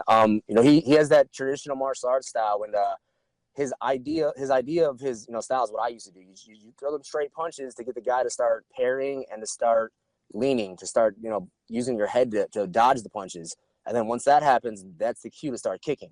So if I would have, instead of try to parry the punches like I was, or keep my head in the center, that would have been his cue to kick. So you notice when he was punching that he was parrying the jab to get a reaction. He was punching the jab to get a reaction, and I didn't give him the look. So all of his high kicks, all of his spin kicks, it did nothing. I just kept moving forward. If my nose didn't bleed, I think the fight would have looked way closer than what everybody expected. I was chopping them legs down. I knew I just had to be patient. Keep chopping the back leg, keep chopping the back leg. When I saw him hide his back leg like that, you can't take hook punches. So it happened after he threw that side kick. I parried, and his back leg was sore. He thought I was coming with a kick. I put the leg up just to fake the kick, right over the top with the hook, and that's all she wrote, man. It wasn't even a hard punch. It was just clean. So at the end of the first round, you weren't concerned at all with the way the fight was going? At 0, I didn't even sit down. I knew the first round was going to be tough. I knew the second round would be tough. He has the energy during them times. We had 5 rounds, so I was just I didn't really throw any punches. If you look at the fight, I saved my punches for the right time. I didn't want to waste them. I didn't want to get into a striking match. He was too long. His striking range is something I've never felt before. Like I sparred some of the best in the world. I mean, everybody. I sparred so many guys, and I've never felt a striking range that was that long. He could literally hit me from I felt like he was 5 feet away, but he was just tossing them jabs up. So a big respect to Warner Boy. He's a great martial artist. Did you know that there was like 5-10 seconds left in the round when that finishing sequence? You did know that. I did know that. Yeah. I didn't even care about the time. I wasn't looking at time. I wasn't looking at rounds. I was looking for what he did to allow me to go. So when he started hiding that back leg, you'll see in the fight if you rewatch it. I was chopping that back leg. And he was southpaw, so I was going for his left leg. He started putting it further in back of his stance. It was bladed stance. He tried to hide it, so it's impossible to take a hook in that stance. There's no way you can take a hook. And he was on one leg, so it was my cue to go. And I knew it was going to happen either second round or third round once I started breaking that leg up a little bit. Initially, I thought that you actually like pushed off the cage with your foot, but then it just seemed like you bounced off it. Did that give you a little more of a push, a little more momentum? Yeah, I did. I bounced off the cage because he threw his side kick. So I parried where I caught his side kick. I caught him on his knee. So like if I would have caught the shin on that side kick, I wouldn't have got as close. I caught his knee on the side kick. It allowed me to get like maybe even like 2 inches closer to give him that fake Superman. It was more of a fake kick Superman punch. So I wanted to bring the leg up, so he thought I was attacking that back leg, and then I came over the top with the hook, and he didn't see it coming at all. Yeah, I've seen a lot of Superman punches in my day. Like GSP, of course, made it famous. I don't know if I've ever seen the Superman hook. So you specifically worked on that technique. I did the Tony Ferguson too. It's a kick punch. Okay. So if you land that kick enough, the opponent starts biting on the kick, and it opens up that side of the face. So and you can jump with it. So it kind of is a Superman punch, but it's more of a kick punch setup. Did you know that he had never been knocked out before in an MMA fight? No, I didn't. Wow. I think you know now, right? Yeah, I do know now, man. I think it was 80 fights. I mean, that's such a cool dude, bro. Like if you don't like Wonder Boy, something's wrong with you. Like I watched the interviews afterwards, his Facebook Live in the hospital bed. Pure man's is gold. It's a good guy. He's like one of the nicest human beings, right? I mean, he's so respectful towards you afterwards. I liked how respectful you were, but like just the both of you, no animosity whatsoever. I think it was just great to see how the whole thing played out. Yeah, I think when you put two guys like that in there, we don't need to talk the trash. We don't need to sell the fight. Just pure martial arts is what sold that fight. And I delivered, man. I told everybody I'm coming for the knockout, and I had a perfect game plan to deliver it. So considering how good you felt all week, considering how the fight went, why would you because I heard you say Barbosa Gaethje, which is just an insane fight. Like you versus the winner of that fight makes all the sense in the world. But why entertain the idea of going back down to 155? Why not stay at 170 for a bit? A lot of the big purposes. My teammates are at 170, man. Like Woodley, I want to see him get that fight back. That was not Woodley, and not being a selfish dude. I want to see my friend succeed as well, and I think he deserves a rematch. I mean, that was one of the longest reigning champions in a long time. So. You also got Ben Askren up there, another teammate of mine that I want to see do well. And I only went to 170 because I want to stay busy. I want big names. And I mean, Wonder Boy, come on, man. I had to take that fight. There was no way I couldn't get that fight. So is it possible that your next fight is at 155? Like, are you done at 170? No, I don't know yet, man. Like that's the best part about this. It opens up the doors for so much. I don't need to wait on anybody. I think my name. People want to watch me fight, and I want to fight. So let's set it up. What did you make of Conor's tweet afterwards? I honestly, man, I don't follow all that stuff. They told me about it on ESPN, and I think he tweeted after the Masvidal fight too. People posted. I don't know what his plan is, but it's for me. If he wants to fight, let's do it. Like I'm not gonna go out there and say, oh, I want McGregor so bad. I heard he said, my name in the tweet. Let's do it, man. I don't. You sign me up, send me the contract. I'm ready to go. You're not going to beg for it, essentially, right? At all. Yeah, I don't need to, man. I have so many good fights in front of me, and great competition that's actually been putting in the work. That's climbed up the ladders, climbed up the ranks, and I can get essentially anybody I want. I will say though, I love the idea of you fighting RDA again at 170. A rematch of that fight. That's more of a personal thing for me, man. I need that fight back. That's something I said. I have to have that fight back. I gotta erase that off my record. Do you feel like you'll only truly be able to get over what happened at UFC 185 if you do get to fight him again and erase that? Nah, man. I think I got over it. It was more of a mental thing that I just had to see clear for myself. Duke's been trying to tell me about it without me recognizing it. It fell on deaf ears. It didn't even make sense what he was saying. But then once I saw what he was saying, I'm like, man, there it is. You know, if you look at my last couple performances, you know, the basics are just really strong, and that allows me to be Showtime. Like, I don't go force flash. Like, that knockout happened because I had 9 minutes of very strong basics and 1 second of him making a mistake. What was Duke telling you? Honestly, Duke didn't say much this time. We had such a good game plan. I already knew what to do. Like, there wasn't anything Duke could tell me. He reassured me that we were on the right path. You know, when I go back to the corner, I'm like, do you want me to keep stalking? Do you want me to keep stalking? He said, do exactly what you're doing. I need more punches. So then, you know, second round, I'm like, all right, now it's time to start getting the hands going because I found the range of the kicks. You know, Wonder Boy is a long guy, so it was a puzzle to get past that range was huge. But you know, we figured it out, and you know, 1 second of him making a mistake led to that, you know, impressive Showtime style knockout, and that just reassured me. All right, I'm right. I'm on the right path. You know, I'm back on the track on what got me to the belt. And any injuries afterwards? Hand okay? Everything okay? Man, the hand didn't break, and I don't know if it's a weight cut thing, but I hit him hard. You know, that's Yes. right hand to his chin. You know, 3 times. I didn't know he was out. And you know, obviously I'm a good sport. You know, if I knew he was out, I wouldn't have kept going. But it was such a dynamic punch. I didn't feel like I had power on it to knock him out like that. And then when I saw him down, I'm like, oh man, he's knocked out. And I don't know if you did it on purpose, but I liked your sort of unintentional homage to the great BJ Penn when you licked your own blood. I've never seen you do that before. What did that taste like? It tastes like blood, man. You know, I bleed in my fights. My nose, it bleeds most fights. You know, if a guy touches my nose, I probably will bleed. I'm in sparring too. I've just been fighting my whole life. So I think the fans and even the commentators at this point, you know, made the blood worse than it was. It's a bloody nose. Like, you can get a bloody nose, you know, sleeping in a dry room. It's not a big deal. Okay. And so in a perfect world, when would you like to return? July, International Fight Week, Vegas. Okay. And 155 or 170, or it doesn't matter? It doesn't matter to me. It just depends who it is, man. Like, okay. if it's for me, where I'm at in my career, I want entertaining, fun fights. I don't want guys coming at me, you know, trying to hold me down, grind me out. Like, let's fight, man. If you're gonna come fight me, let's do it. Set it up, but let's fight. Let's not use the rules to get a decision. I want real fights. And the great thing is now you have options, right? You can go 170, 155. This is amazing. Yeah, I'm in the driver's seat right now.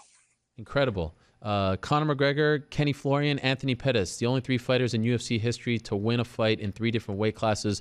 Well done, Anthony. What a moment that was. You've given us a lot of great moments. That one is up there with the Showtime kick, in my opinion. One of the best knockouts of the year thus far. Well done. Congratulations. Thanks for doing this. Thank you, man. Appreciate it. Thanks. There he is, Anthony Pettis, stopping by. If you haven't seen the knockout, go check it out somewhere. ESPN Plus, YouTube. I don't know where you can find it. Go get it. Watch it. It was great. What a moment. All right.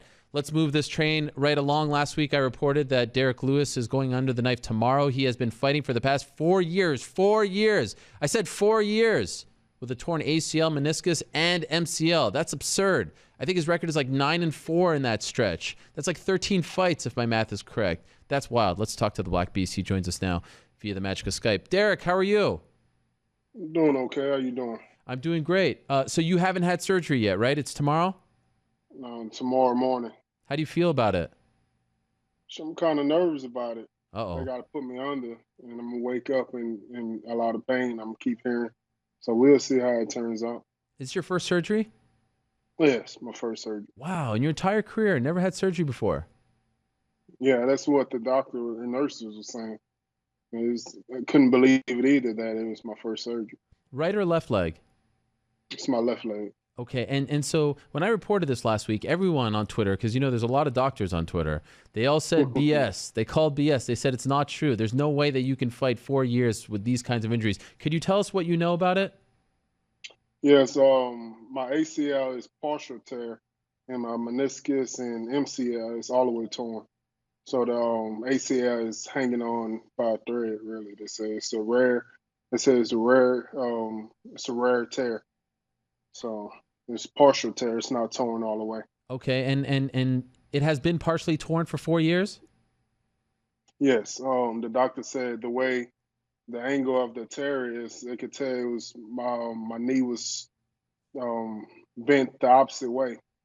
And so I told him about the fight with Ruin Potts, and he got me in a knee bar. and it was pretty tight, and I heard a pop whenever he did it, but I still got out the submission. And they're saying that he could tell that it's been a few years that the injury had done happen, because he said the way it was growing back, it wasn't growing back right. So it was like he could tell that it had been some time the injury happened. So that fight against Potts was UFC 184, February of 2015. That's the card where Ronda Rousey fought Kat Zingano. That's a long time ago. Since then, you've had all these big fights. You fought for the belt. Was it not hindering your abilities? Did you not were you not bothered by it? Yes, it was especially like the takedown, and especially if I had the hobble on my left leg and try to stop the takedown, it would just give out on me. It would be way too weak for me to just stand up on. So what was the breaking point that forced you to go see the doctor? Right after the DC fight, because I couldn't stop the takedowns for nothing in the world, and so that was the reason, because I didn't have any strength in my leg. Do you feel like the DC fight would have gone differently had you had a healthy leg? I believe so. You know, even whenever I was on my knees, just before he hooked in the submission, I usually try to explode out of that situation, and so they won't have a chance to grab my neck submission like that. But I went too slow, and he got my neck pretty quick. Okay, and so what happened just prior to the JDS fight? You just had that fight, but a couple of weeks before you injured it even worse? I don't think it happened either worse. It was just that I wanted to step my training up before the JDS fight, and so we was doing a lot of things that I usually don't do in training, and it was really bothering me, you know. And I told my coaches and everything, I said, man, my knee is still pretty weak. So I always been telling my coaches, like for months, even years, I always tell them that my knee is weak, and usually my back is bothering me. But my back has been pretty good. It's just my knee been really bothering me a lot more. I guess it have got worse over time. But and so we had went to the doctor 2 weeks before the fight and did X-ray and stuff like that. And the UFC had set everything up, and we had told them, the doctor had told them that what was torn and what was going on with my knee and stuff like that. And the UFC, all they was worrying about if I was still going to fight. And I told them, yeah, I'm going to fight, so don't worry about it. Yeah, don't worry about it. And they called again the next day and asked me if I'm still going to fight. I said, yeah, I'm still going to fight. I said, don't ask me no more. I'm going to still fight. Wow. Is it true that your coach, Bob Perez, was trying to get you to not fight? Like, was he worried about the state of your leg? Yeah, he didn't want me to fight. Another one of my coaches didn't want me to fight, but I told him I've been fighting like this for a long time now. I've been feeling the same way for a long time. There ain't no way I'm going to back out now, especially 2 weeks before the fight. So I pulled out before due to an injury and fighting. I was in a real bad state of mind right after that. Right. You just don't like doing that. Yeah, I hate doing it. What did it feel like in the fight itself against JDS? You know, every time I try to throw my pump fake, anything kind of faking, that's usually why I couldn't really do any type of pump faking. Even whenever I try to throw my hook on my front leg, it was like so much pain every time, and I couldn't really go forward. I saw you so that's why I was all on the damn fence. But I saw you throw like a couple of head kicks in that fight. How were you able to do that? Yeah, that's the part of, I guess that's the partial tear in the ACL that still allowed me to do that. But trust me, I was in a lot of pain. I'm always in a lot of pain whenever I do it. And I also know it's a lot of reason because of my weight also. Right. You've also you just mentioned the back. You've been dealing with a back issue for a while. Do you feel like the back issue is connected to the knee issue? Like maybe you were overcompensating in one area? Yeah, that's what the doctor had said too. Because they already had told me, like, whenever I got my back fixed, worked out and everything, they were saying that something is wrong with my left leg. And he just thought maybe it's because I'm not stretching right. And so I thought maybe because I wasn't stretching either. Usually whenever I go to the gym, I just straight hitting pads or whatever. I don't even stretch. And so I thought that's where they came from, just not stretching. So you will hopefully have a successful surgery tomorrow, and they've told you that the recovery time is how long? 4 to 6 months. That's with rehab and everything. Okay. You're gonna I mean, maybe this is just what the doctor ordered in a weird way, because you have been fighting a lot, right? And you've talked about wanting a bit of a break. So is there a part of you that's looking forward to this break? They can't call you when you're recovering from knee surgery, right? Yeah, ain't no telling though. Ain't no telling. It's the UFC. So I feel like they're gonna they call you probably next still week. will call me. They still will call me and try to get something booked. Maybe in November or sometime, and still try to get me to fight then. They love But you. we'll see. Yeah, that's cool that they love me, but let's see how long they love me though. I know I got to get this next win for sure. Right. What did you like looking back on the fight against JDS? Do you just chalk it up to the knee? Were you just not there? I felt like I just felt like that I had that fight too. It's real frustrating because I know what type of training we went through, and that body kick to the kick to my body, I just lost the wind out of me right there. But whenever he kicked my knee and my leg, Mm. and that's whenever I couldn't feel my knee anymore, my leg anymore either. Damn. And so I just went down, just curled up like I did, and I just couldn't move anymore after that. Wow. Were you able to walk out on your own? Whenever we got to just before the exit of the stadium, then I couldn't walk anymore. Wow. That's amazing. When he hit you to the body, it looked like you almost actually got him. Like it was like, I don't know if you've ever seen Scott Smith against Pete Sell. It looked exactly like that moment. It looked like, did you think you connected? Yeah, I thought I connected his chin, but everyone was telling me it was his chest. But I was like, whenever I thought I hit him on the chin, I was like, damn, he ain't go out. And I thought for sure he was going to go out, so I thought I hit him on the chin. But even if he would have went out like days or something like that on the ground, I don't think I would have had enough air in my gas tank to finish him there, because I really couldn't breathe at all. Man, because of the kick to the body. Yes. Right.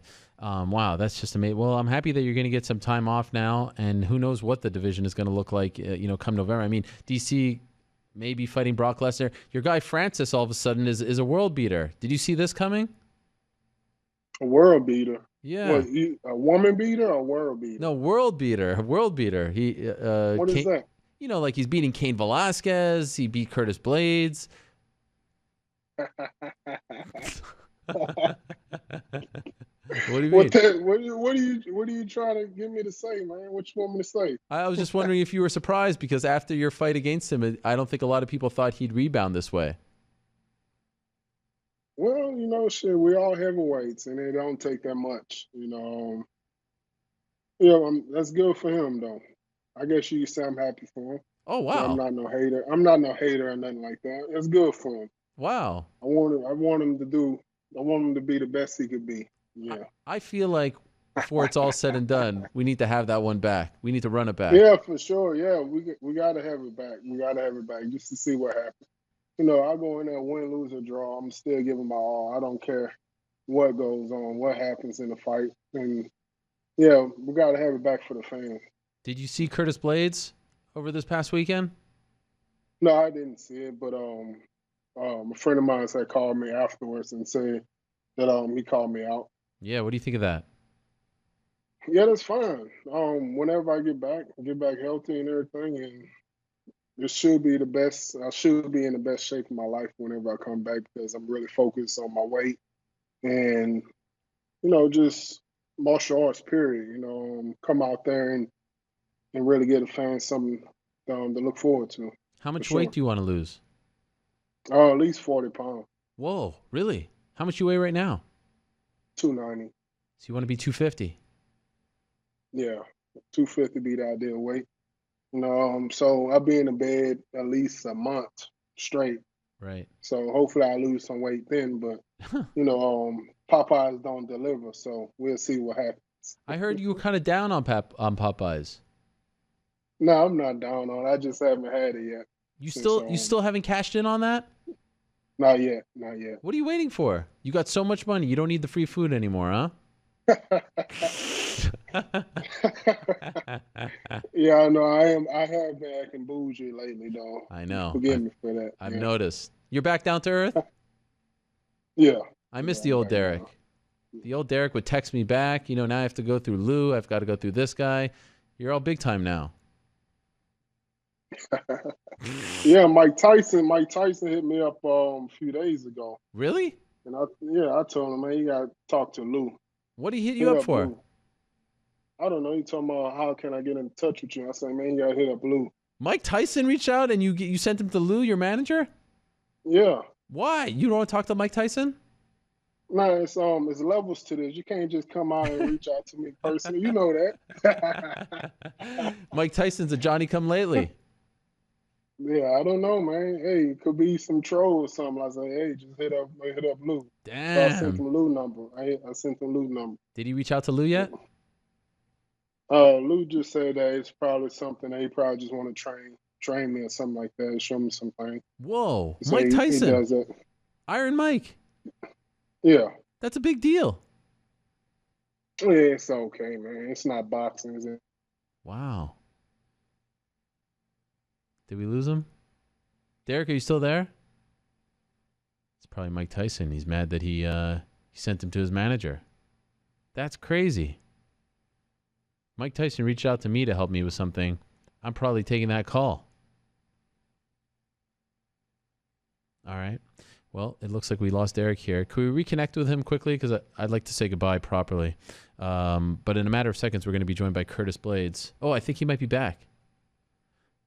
He's going to be joining us coming off that big win over Justin Willis this past weekend in Nashville, Tennessee. That was in the co-main event of the Anthony Pettis fight. And there was a lot of talk back and forth between both Blades and Willis. Actually, if I'm being honest, Willis was doing more of the talking. In the end, Curtis Blades got the last laugh. That was one-sided.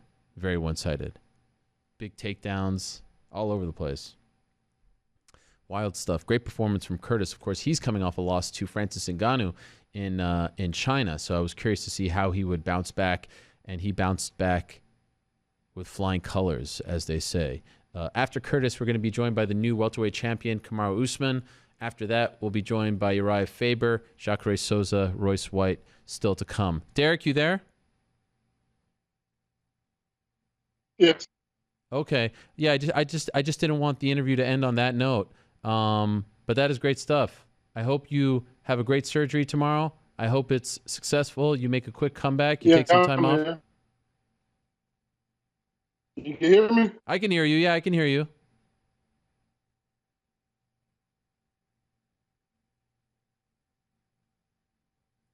Just say something. I can hear you. Yeah, I appreciate it, man. Thank you. All right. Thank you, Derek. All the best to you. always with Derek, there's some sort of technical difficulties. I can't win with the Black Beast. I appreciate him stopping by, and I wish him the best. He's the man. I see him shaking his head. He's shaking his head. You can't see it, but I can. He's disappointed in me. I'll never be able to win his heart over. Never.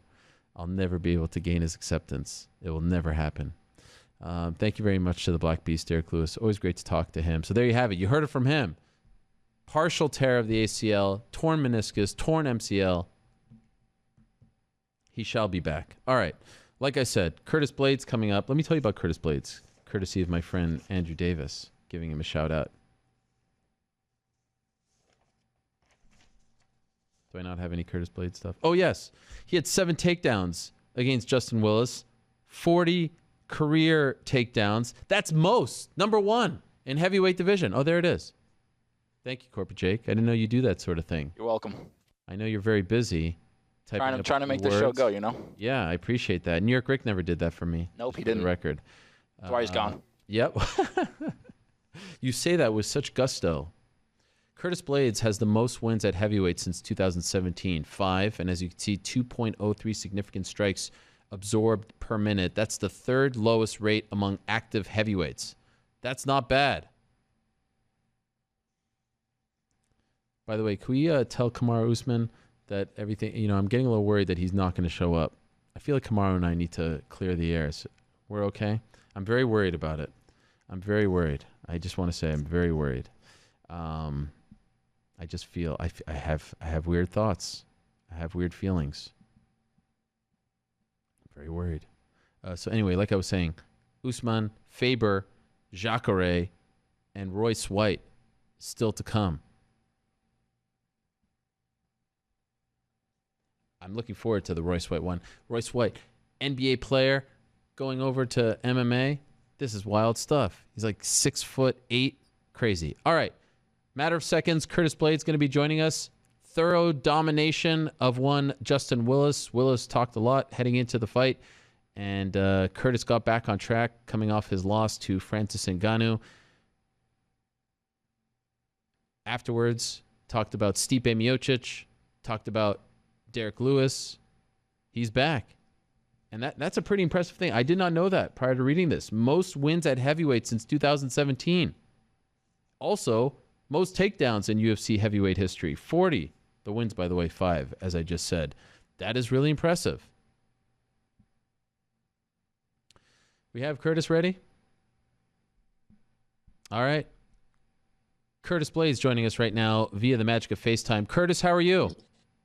I'm good, man. How are you? I'm doing great. Congratulations on the win. Could I ask, so I know at the weigh-ins things were being said. I couldn't really tell what was being said. What did Justin say to make this fight so personal, in your opinion? He started to direct his comments at my father, who was in the crowd at the time, who was just taking a video of us, and he started repeating, "Daddy can't help you. Daddy can't help you." So I just thought that was unnecessary to bring my father into what we have going on. What was your dad saying? He was addressing his body shape. He was addressing the fact that he was fat. Uh-oh. So damn. In hindsight, would you have rather your dad not say that, or did you not mind? Oh no, I don't. My dad, he can say whatever he wants to say. Okay. Well, if he was talking about his size, do you understand why Justin responded that way?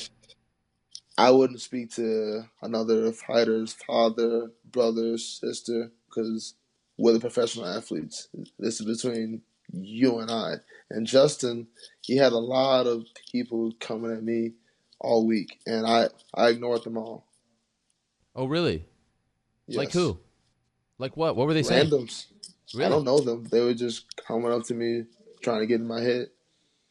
Like face to face in Nashville? Yeah. Yeah. What were they saying?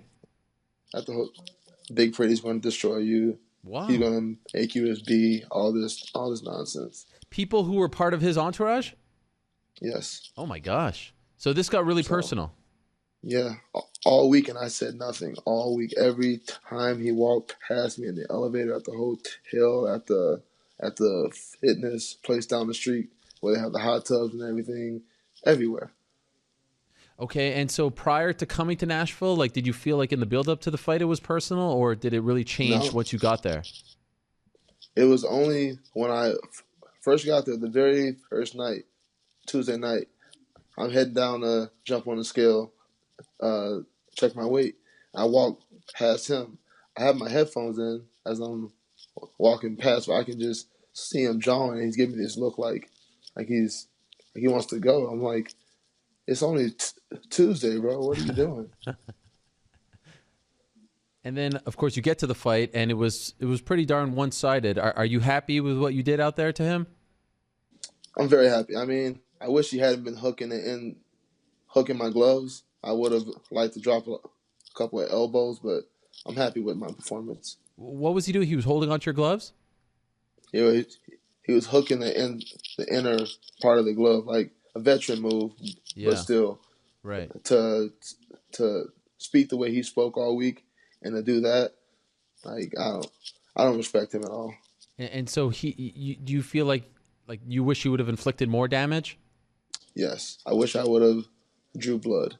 Okay, but I mean, you can make a case for at least 2 of those rounds, if not all 3, being 10-8s. That was pretty one-sided. Yeah. That's what we knew we were going to do. Like, I don't know who told him I wasn't a good wrestler or he was a good wrestler, whoever told him that, they lied, because he is an awful wrestler. It was very, very easily bring him down. What did you say to him after they announced that you had won? You guys did an embrace, and it seemed like you were shouting something at him. What did you say to him? Yeah, we're seeing that moment right there.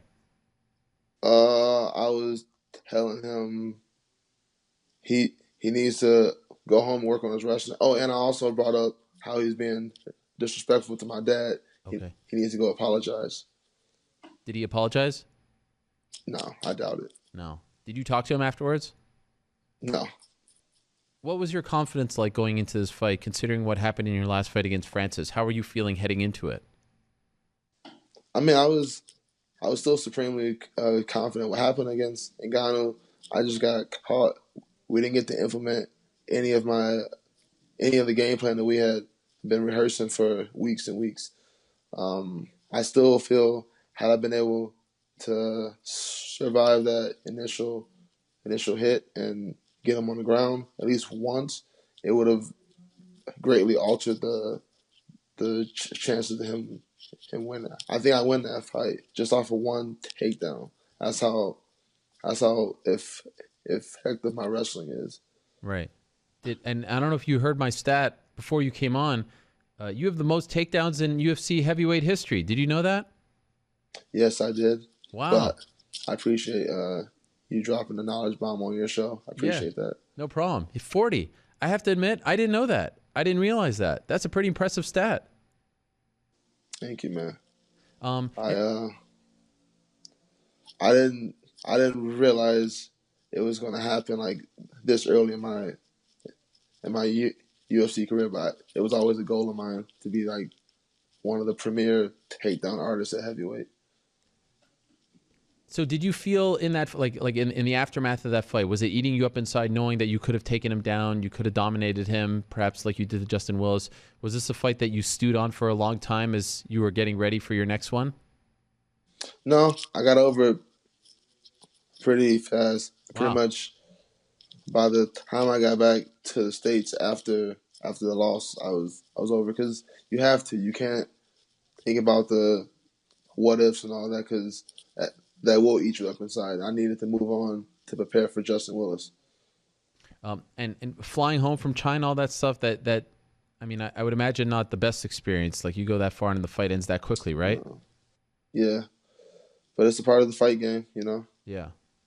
Did it change anything in your approach to this fight, in your training, in the way you prepared, in your game plan, what happened against Francis? No.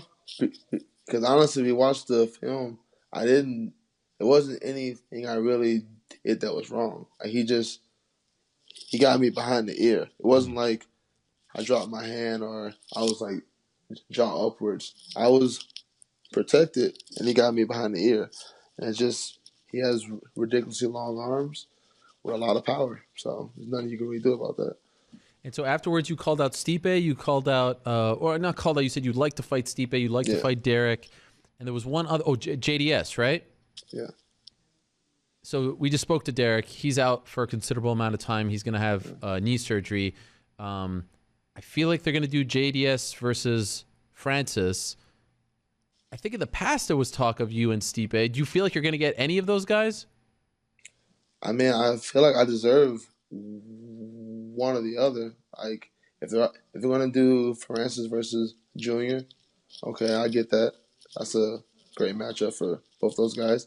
I think me versus Stipe would be great. He's a really good wrestler with really good hands, and he's a former four-time champion heavyweight. I've got really good wrestling, and my hands are getting better every camp, so I like that matchup. I got multiple people hitting me up as we're live on the air right now, Curtis, claiming that Justin paid for someone to go to the hotel and talk smack to you. Like, that was a real thing all week long. And that he tried to go to the arena on Saturday, but the UFC wouldn't let him. That's a real thing that happened? Bro, he got escorted out of the hotel by the police, and he tried to Instagram the police. Come on. The police were in the wrong. It was a lot of stuff, yo. Whoa. It was a lot. Who was this guy? Do you know him? I don't know him personally. Apparently, he had slid my DMs like months ago, and we had had a little back and forth as I'm known to do from time to time. And I had challenged him. I was like, you think you're so big and bad? Let's go. We can spar. That's what I had told him a few months ago.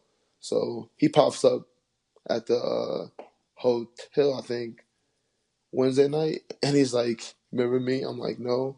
Then he gives me his Instagram name. I'm like, okay, I remember you. And he's like, let's go. I'm like, right now? Bro, I got to fight this weekend. What are you talking about? But then he's like, I'm one of Justin's boys. I'm like, okay. So he put you up to, because he knows I'm not going to fight you. The guy was 6'2", 190 pounds. I'd gone to jail. I would have gone to jail for that.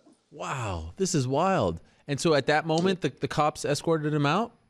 No. That's when I hit up the UFC, and but it was also an incident when I got to the other gym, the gym with the spas and stuff, where Justin Willis was there.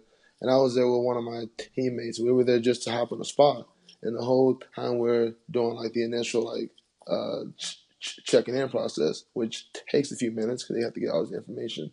He's over there across the desk just jawing like, I'll make you call me Big Daddy. You gonna call me Big Pretty, this, and that. And I'm just ignoring him the whole time. This was like a solid 5-6 minutes of this. And then we finally get done with the process and we go into the spa.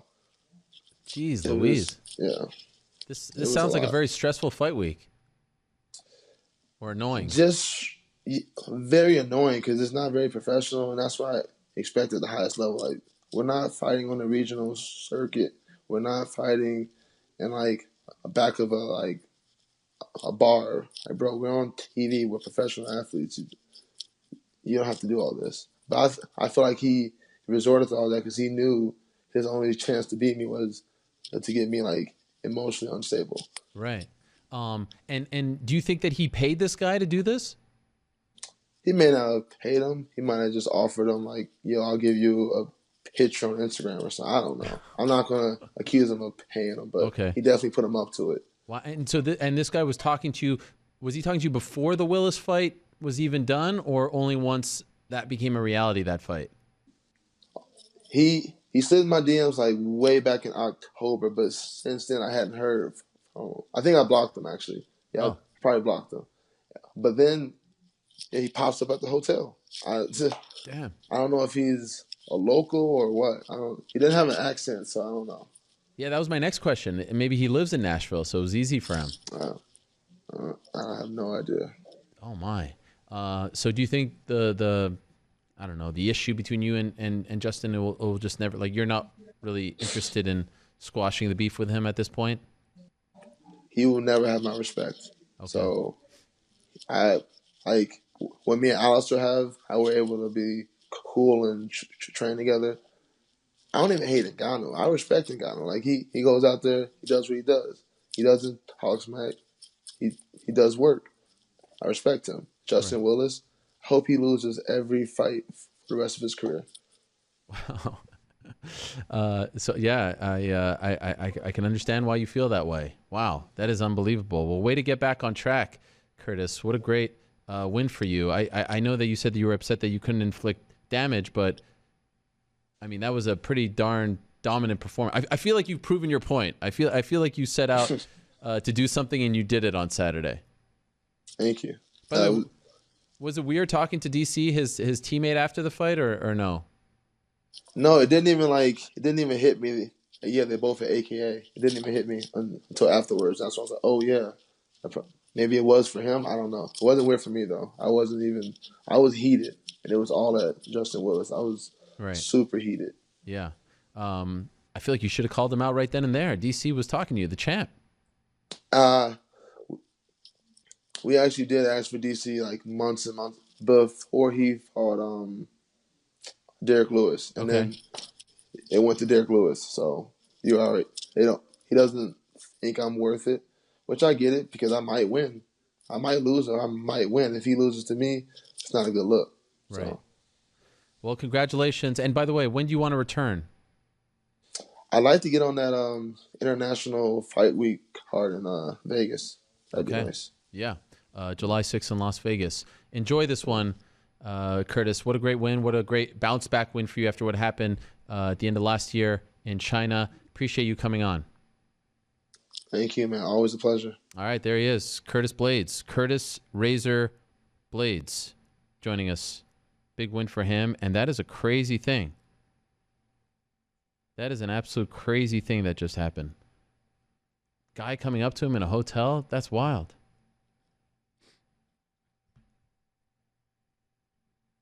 All right.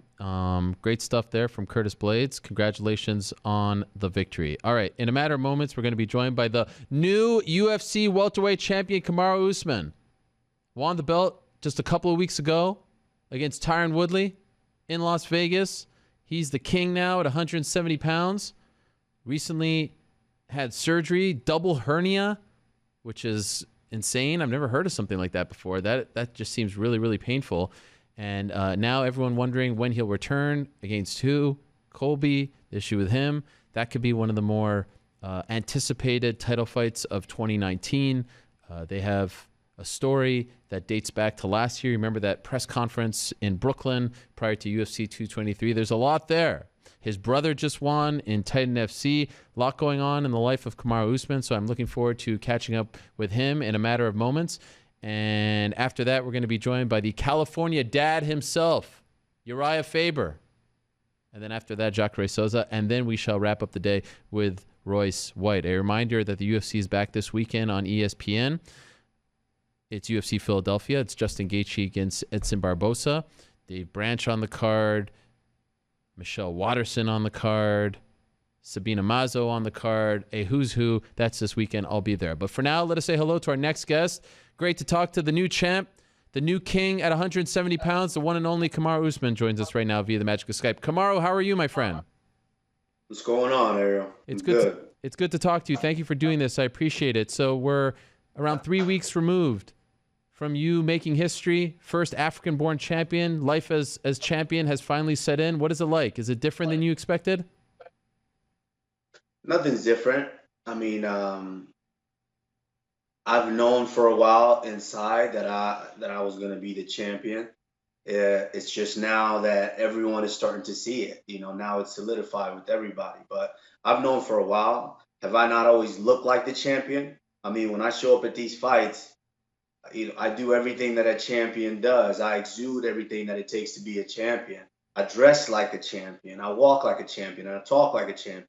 It's just now everybody's starting to see what I've been saying all along. Do you feel like you're getting more love because you're a champion? I don't, this is not about that. I don't do it for the love. I don't do it. I chose to do this because I love competing. That's what was fueling me. I was competing and in the sense of, you know, competing, I found a way to be able to provide for my beautiful daughter and my family. So, you know, that's the main thing that's important to me. That's why I'm doing this. By the way, that tuxedo that you wore on fight night, I mean, that was special. I don't know if you could wear that again because it was so memorable. It was so nice. I know. You know, that's the thing with, you know, really actually coming out here and looking good like that is the fact that you can only wear these things once because there's so many photographs out there of you. Yeah. I have a couple of shirts that, you know, some of the most expensive things that I've ever spent money on. And after wearing it one go, there's so many pictures out about it that I'm just like, dang, I don't know if I could wear that again. I know. I mean, that jacket was just phenomenal. Well done on that decision. What's the best thing, the best byproduct of being a champion so far? Something happened behind the scenes, someone reach out to you, a moment, anything come to mind? Yeah, I mean, there's been a ton of those. I mean, there's been a lot of that's just kind of how the way the world works is it's kind of like show and prove. Once you start to do something, you know, incredible, then people kind of start noticing and people want to kind of, you know, big up you or give you props. But, you know, that's all fine and dandy. I think the biggest and my favorite part about it now is the fact that I don't have to go hunting for fights anymore. Yes. They have to come to me now. So that's the only thing. That's the main thing that I'm excited about. I can't imagine. Yeah, I mean, that's just an amazing byproduct because there's so much politics involved, and I know you've been frustrated in the past about that, so that must feel very good. That moment that you had with your daughter in the cage, That's one of my favorite moments. I don't know if she will appreciate it now. Certainly in 10, 15 years, she will appreciate it. Did she say anything to you afterwards when you guys were alone about that? You know, the funny thing is now, for some reason, I don't know, my daughter's so smart and so advanced. One of the biggest things now that she likes to do is she'll just out of the blue, Daddy, I'm so proud of you. You Wow. won your fight. And I'm just like, I don't want, I don't know how to react in that moment. It's like, should I cry? Should I just pick her up and give her a big hug and give her a kiss. But I think about 3 or 4 different occasions now she said that to me, Daddy, I'm so proud of you. And then she'll recall the moment she always asks me, like, Daddy, remember I was on TV, me and you was on TV at your fight in Las Vegas? And so, you know, that's kind of some of the most memorable things right now that I see her. I feel like she gets it, you know, but I won't really understand until she's an adult. How old is she? She's 4.5. She's only 4.5? Yeah. Holy smokes. I thought she was like 8. No, she's 4.5. You know, the greatest thing about that moment is a lot of people do visualizations and things like that. I do. It's not like I sit in a room quiet and just, you know, visualize, but it's little moments, like whether I'm in the middle of training and little moments that I visualize things going on, or whether I'm in the sauna and I just visualize and talk to myself. Or my favorite place is the morning in the mirror after I brush my teeth. I visualize that moment so many times of having my hand raised and having that belt wrapped around me and just picking my daughter up. I would say that is probably one of the only things that I could even just kind of recall in my visualizations through that process after the fight. The whole speech, the questions from Joe, I don't really remember a lot of it. That was just, I just poured out my heart. Whatever was in there is what I said that night. The moment afterwards with you and Tyron's mom, of course, that went viral. Everyone loved that. What was, I mean, I don't even know if anything was going through your mind, because you could tell you were very emotional. You had just been through the fight. You just realized your dream. But for his mom to embrace you like that and to say what she said to you, do you remember what you thought as that was happening? Yeah. Like it, you know, I visualized a little piece of that as well, because I know Mama Wood, and she's such a spectacular woman. I mean, shout out to Mama Wood, but I visualized that a piece is, how would this go down? How would everyone react once I do this? Once I go out there and I actually do defeat Tyron Woodley?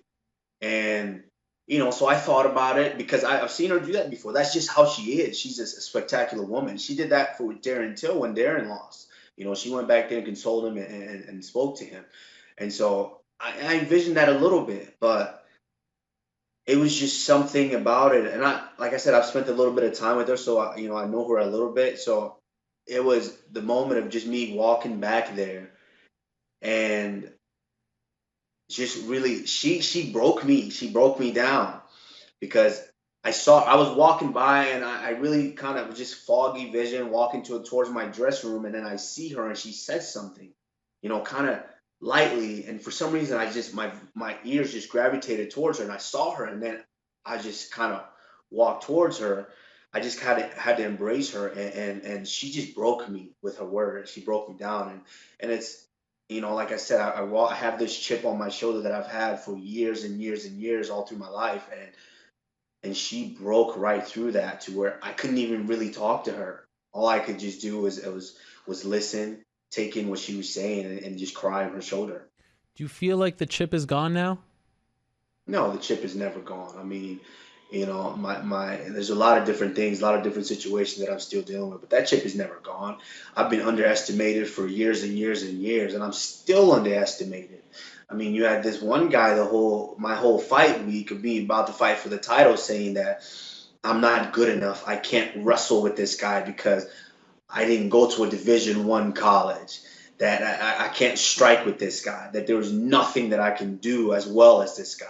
And then you had another jabroni over here going, oh, how does it feel? You're about to get knocked out by this guy. You're trash. You're nothing. You're nobody. You go back to your country, this and that, all kind of, you know, trash. And you know what? I just shrugged that off my shoulder. You know, you guys can do what you want. You can say what you want, but I know who I am on the inside, and I know what I possess. And I think I showed that March 2nd. So we know about what happened in the buildup, but like the moment you leave the cage, there's Colby. The Sunday after at the Palms, there's Colby. You have the altercation. Did you feel like that stuff was overshadowing your moment? No, nothing can overshadow my moment. Hats off to Colby. He did his job. He did what he was supposed to do. Because, you know, this train was passing him by. This bus was passing him by. And so what he wanted to do was just kind of keep his name in the running the whole week. And he did a good job of that. You know, coming to the fight and all that, with all that spectacle and trying to crash my whole workout and all that, he did a good job of that. But hats off to him. But as you see, when I see him in the buffet line, like this is the thing is, we're walking up and we see him standing there in the buffet line like a loser. And this is a guy that goes out and boasts, oh, I'm in my private jet. I got this and that. I got this money. I'm having orgies. I'm doing all this. You're waiting in a buffet line. Granted, yes, the Palms Casino, one of the best hotels right now in Las Vegas. You're in there, but you're standing in the buffet line like a loser. And we walk up to him, and I was the first one. Like I was the first one that saw him. I was the first one like right in his face. If I really wanted, I could have gave him a 3-piece and a biscuit and slid out as well. But I didn't want to do that because I realized to myself, you know what? I'm not about to mess up my money.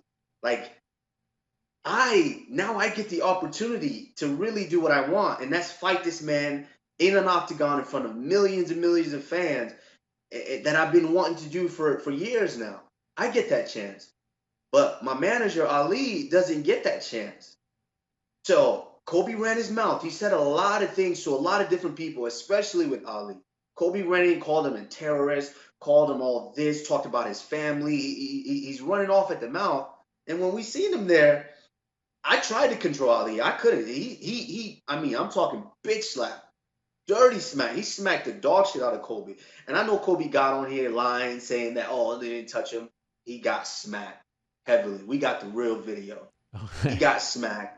And his security was, you could just see the look on his face, was praying for dear life that we didn't really want to try to hurt him, because if we wanted to, it would have been bad. We would have hurt him. But you know what? Like, you know, you saw me in this. I was trying to de-escalate the situation. But when you talk about somebody like that, and you're talking about us now, we're not just any old body. Like, you're talking about an African man like that. Talk about his family. You call him a terrorist. You're talking all this. I was trying to hold him back. Like, he would have ripped Colby up right there. And then you see the video. You're a tough guy. You're a fighter in the cage. You're hiding behind an elderly woman. You were hiding. And who does that? You're hiding. And then, like, what a suck-up move. You pull your phone out. You're in the middle of a crisis here. You're a professional fighter. You pull your phone out. I'm going to document this. I'm going to document this. I'm documenting. What are you guys doing? Why are you guys acting like thugs? Bro, you were talking all that stuff online, but now they press you, and you want to cry wolf. Oh, you acting like thugs. And then you see him. He get on the phone. And then he got on your show, and he said, oh, I was calling my chicks. Oh, that sounded like you calling your chicks? No, you were calling the cops once again. Or you were calling your manager. Let's be real. He got on the phone. Yes, it was 3 of them, 3 black guys. They were trying to get me. You know, you talked a lot of shit. You've said a lot of things, and like, I don't mention his name anymore because you're a non-factor, bro. You're a non-factor. You've ducked me 5 times, 5 different occasions. I can name every single one. We all know him. He was supposed to fight me again in January. He ducked that. That's why I got the title shot over him, you know. And this is my whole key point. He's trying to hide behind this whole make America great again. I'm an American, this and that for the troops. You're not American. You're trying to use America. I'm more American than he is. Of course, I have Nigerian blood flowing all through me. I'm Nigerian to the core, but I'm more American than Colby Covington is. I'm what it is to be American. I'm the immigrant, immigrated here, worked hard to get to the point and get to the situation that I am now. I mean, I'm all work, all hard work. I didn't ask for a handout. I worked my way there. He's the type of guy that feels that he's entitled. The whole time you see him, he's talking to Dana White. Give me my title shot. I deserve my title shot. This is mine. No, you don't deserve anything. I worked for it. The reason I got the title shot is because Dana White was like, oh, man, this guy's working. He wanted me to fight. I could have cried and said after the whole me making weight in Dallas and I didn't get to fight, I could have cried, oh, I'm next for the title shot. No. Dana said, oh, you know what? I want you to fight RDA. I said, fine. I'm here to work. Let's go. I went out there and I put in the work, which they recognized, and they gave me the shot. He wants to stand by. He felt entitled. And that's what he's doing. He's hiding behind this. He's claiming that he's an American. You're not an American, man. I'm American. I'm more American than you. So do all that talking, do everything you want to do, but I'm the real American. He's not American. His whole plot is to divide.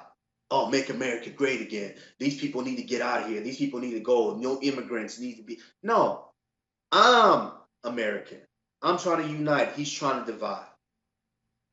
Is he next? You know what? There's a lot of options going on right now. There's a lot of options. A lot of people are shaking up the welterweight division. I mean, great performance after performance. I'm talking, look at 3 weeks in a row. Boom, boom, boom. Yeah. Performance by welterweights. These guys are doing their thing, and hats off to all those guys doing their thing. So, man, you never know. Like I said, he has to beg me now for that shot. Begging me. I know you had the surgery. How did it go? And realistically, when's the earliest you can come back, or when would you like to come back? Yeah, I had the surgery. I actually just walked in the house from physical therapy. I would say probably one of the more painful surgeries that I've had. I was walking around with this big vacuum, whatever they call it, vacuum, this tube sticking out of my leg and my waist a whole week after that, draining the blood and the fluids out of there. But, it's nothing to me.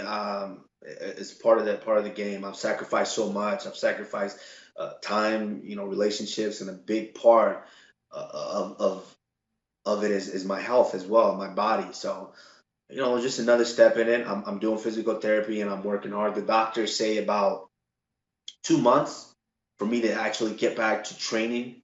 So, after that, we'll see. I have an amazing management team over there at Dominance MMA and with Ali Abdelaziz. So, man, I'll let them worry about that. Like I said, I don't have to call nobody out anymore. I don't have to go out there and try to find fights. They got to come to me now. And if Kobe wants this fight, he needs to beg me. I heard you last week on Joe Rogan's show, and it was a great interview. And I know you spoke about your father a little bit, and I was just curious. I never heard you talk about your father before. Is your father still in prison at the moment? Yeah, that was the first time I've ever really spoke about my dad. I mean, amazing man, one of the best men that I know in this life, and he's instilled so much knowledge and so much wisdom in me, to where when that situation happened, it really hurt me on the inside because of all the things that this justice system was trying to implicate on him and try to make him feel like he hasn't done his job as a man, as a father, as a provider. So it hurt me big time, and it put one of the biggest chips on my shoulder. As I mentioned on the Joe Rogan show, one of the biggest things that touched me is they tried to paint this picture, about my father, and one of their biggest things was to say that the reason his kids were excelling in life and doing so well was because of what they were trying to accuse him of, as opposed to him being an excellent man and an excellent father. And so that was one of the biggest chips on my shoulder. Like, my dad did his job in raising us and teaching us what to do and what not to do. And we've worked hard to get to where we are. And you're trying to put all that aside and say that the only reason we're there is because of that. And so that put a big chip on my shoulder, which is kind of one of the driving force in me excelling in everything that I choose to do. And so, yeah, to answer your question, my dad is still there. Fingers crossed, hopefully he'll be getting out here soon in the next in the next few months, I believe, or next year. And what is he in prison for? To be honest, I don't know the full indictment or the things they were trying to put on there, but I think a big spectrum of it was, saying that it was a Medicaid fraud or something like that. You know, it's. I mean, you can read about it. You know, it happens all the time to all these business people, and so you know, they painted a picture, and they basically railroaded my dad and trying to put him away, and they succeeded in doing that. But you know, like I said, fingers crossed. Hopefully, in the next year or so, he'll be out of there. And how long has he been there for? My dad's been there now since 2009. Whoa! Wow! And where? What city? He was out in Texas, and now I believe he's in Texarkana. Wow! And when's the last time you saw him? I want to say a month before my fight. Oh, you went to see him? A month before my fight. I was back home. I started this camp, that championship camp down in Dallas.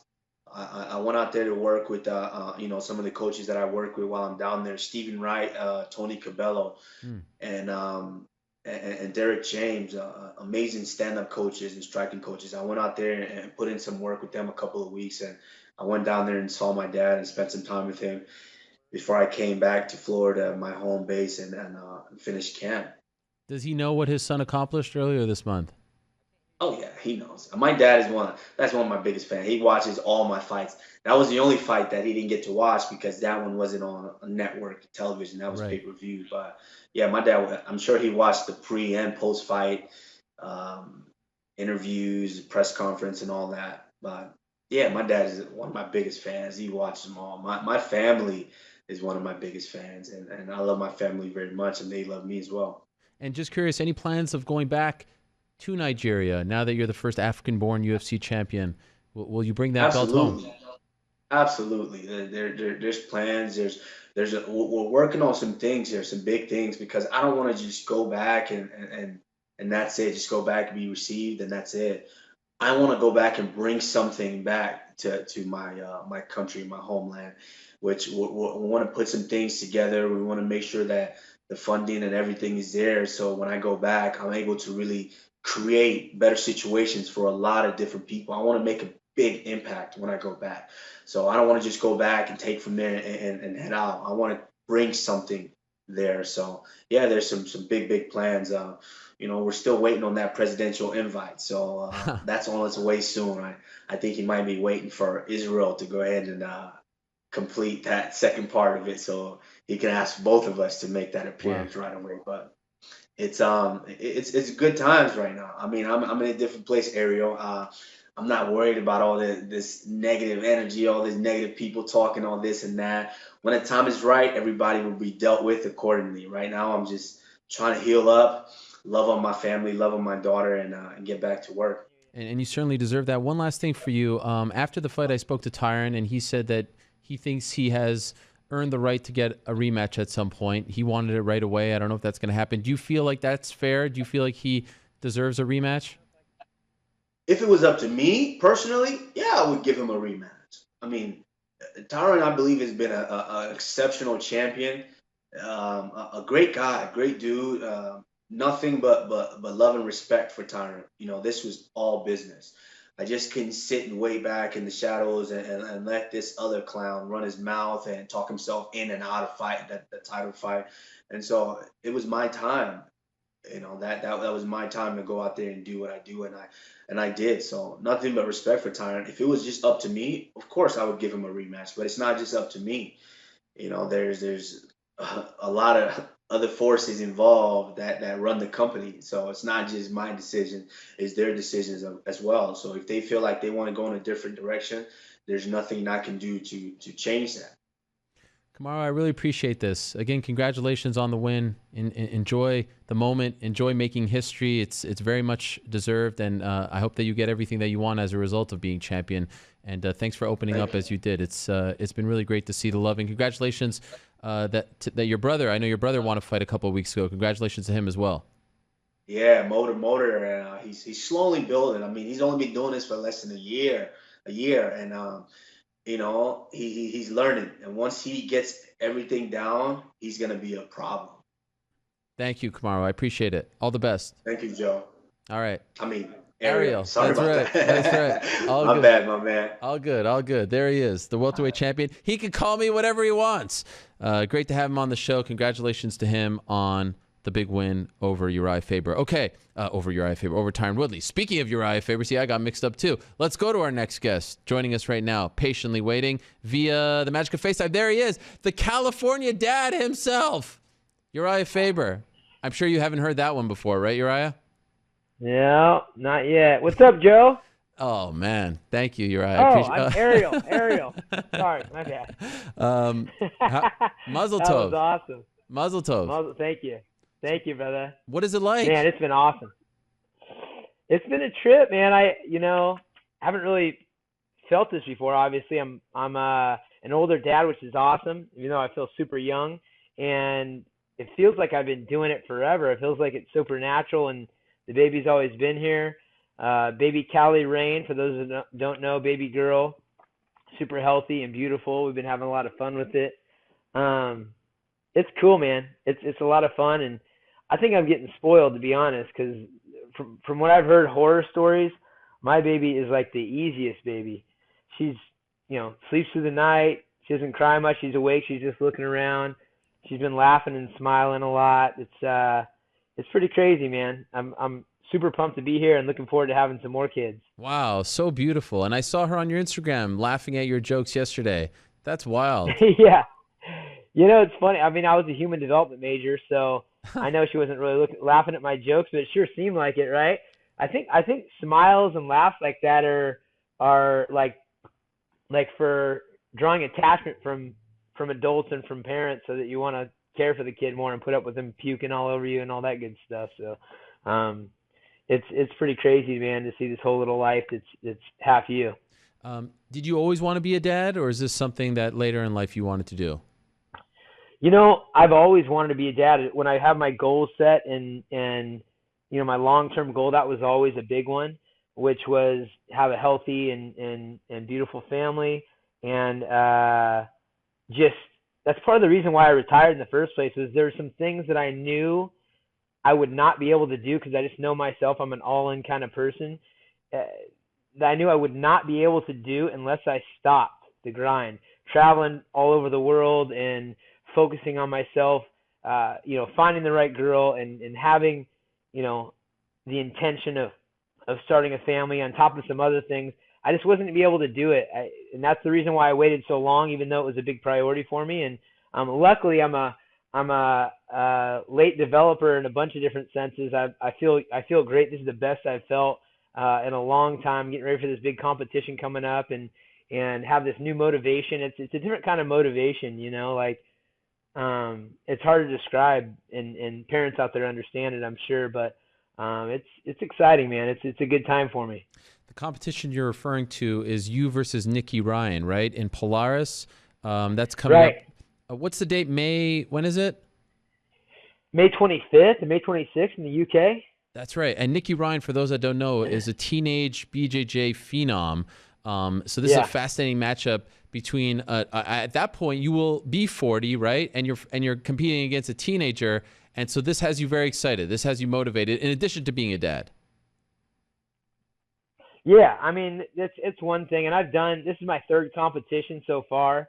As a guy that's retired, and I'm in there going hard with the guys. I really, because I do it right now for leisure, I've been going 3 days a week really hard just on my jiu-jitsu, just because that's what I enjoy to do. That's my favorite way to work out. And I've actually, being retired, when you're not working out all day, I've had to be more mindful of my fitness and my diet and stuff like that. I've got RP Periodization, which is like a host of it. There's like 10 doctors at my disposal that help me come up with a workout plan, and I'm about to change that up actually now that I'm thinking about competing. And Trifecta Nutrition, that's the big sponsor for the UFC that provides all the meals delivered to your doorstep, organic. And I've got Purist Labs. So I've been tinkering with all that stuff, and I actually feel amazing on top of being a lot heavier than I was during my fight career. Not that much heavier. I think I got up to 165 at one point, which is big for me. And now I'm probably back down to 158, 160. But yeah, it's been a trip, man. It's a whole different mentality. Wait a second. You said something there, and then you sort of glossed over it. You said you might have to change that up now that you're thinking about competing. What do you mean, thinking about competing? Competing where? Oh, well, first off, I am for sure competing in Polaris. Right. That's the grappling match. But I've been teetering with, and it started back last year. I got offered 2 fights by the UFC. Shelby called me, and I don't like to half-ass things. I don't like to be 1 foot in, 1 foot out. And so I got offered 2 fights. One was on 3 weeks' notice to fight in China against Cub Swanson at 145, and then another one to be the guy that steps in against Korean Zombie on 2 weeks' notice. And for me, I was just so tempted to hop in there because I've been feeling great in practice. I actually feel the rest has been like a rejuvenating rest. I feel like my body feels amazing. My head feels clear. But I don't like to be doing things on a whim. So I have actually been thinking about stepping back in there. There's a lot of things that are going on, in the division. There's a lot of things going on in my career, and being able to step back and see why I was able to be a top competitor for 12 years was part of it. You see the, not having distractions and being able to stay consistent and being mentally strong, and then having some natural gifts and that kind of stuff.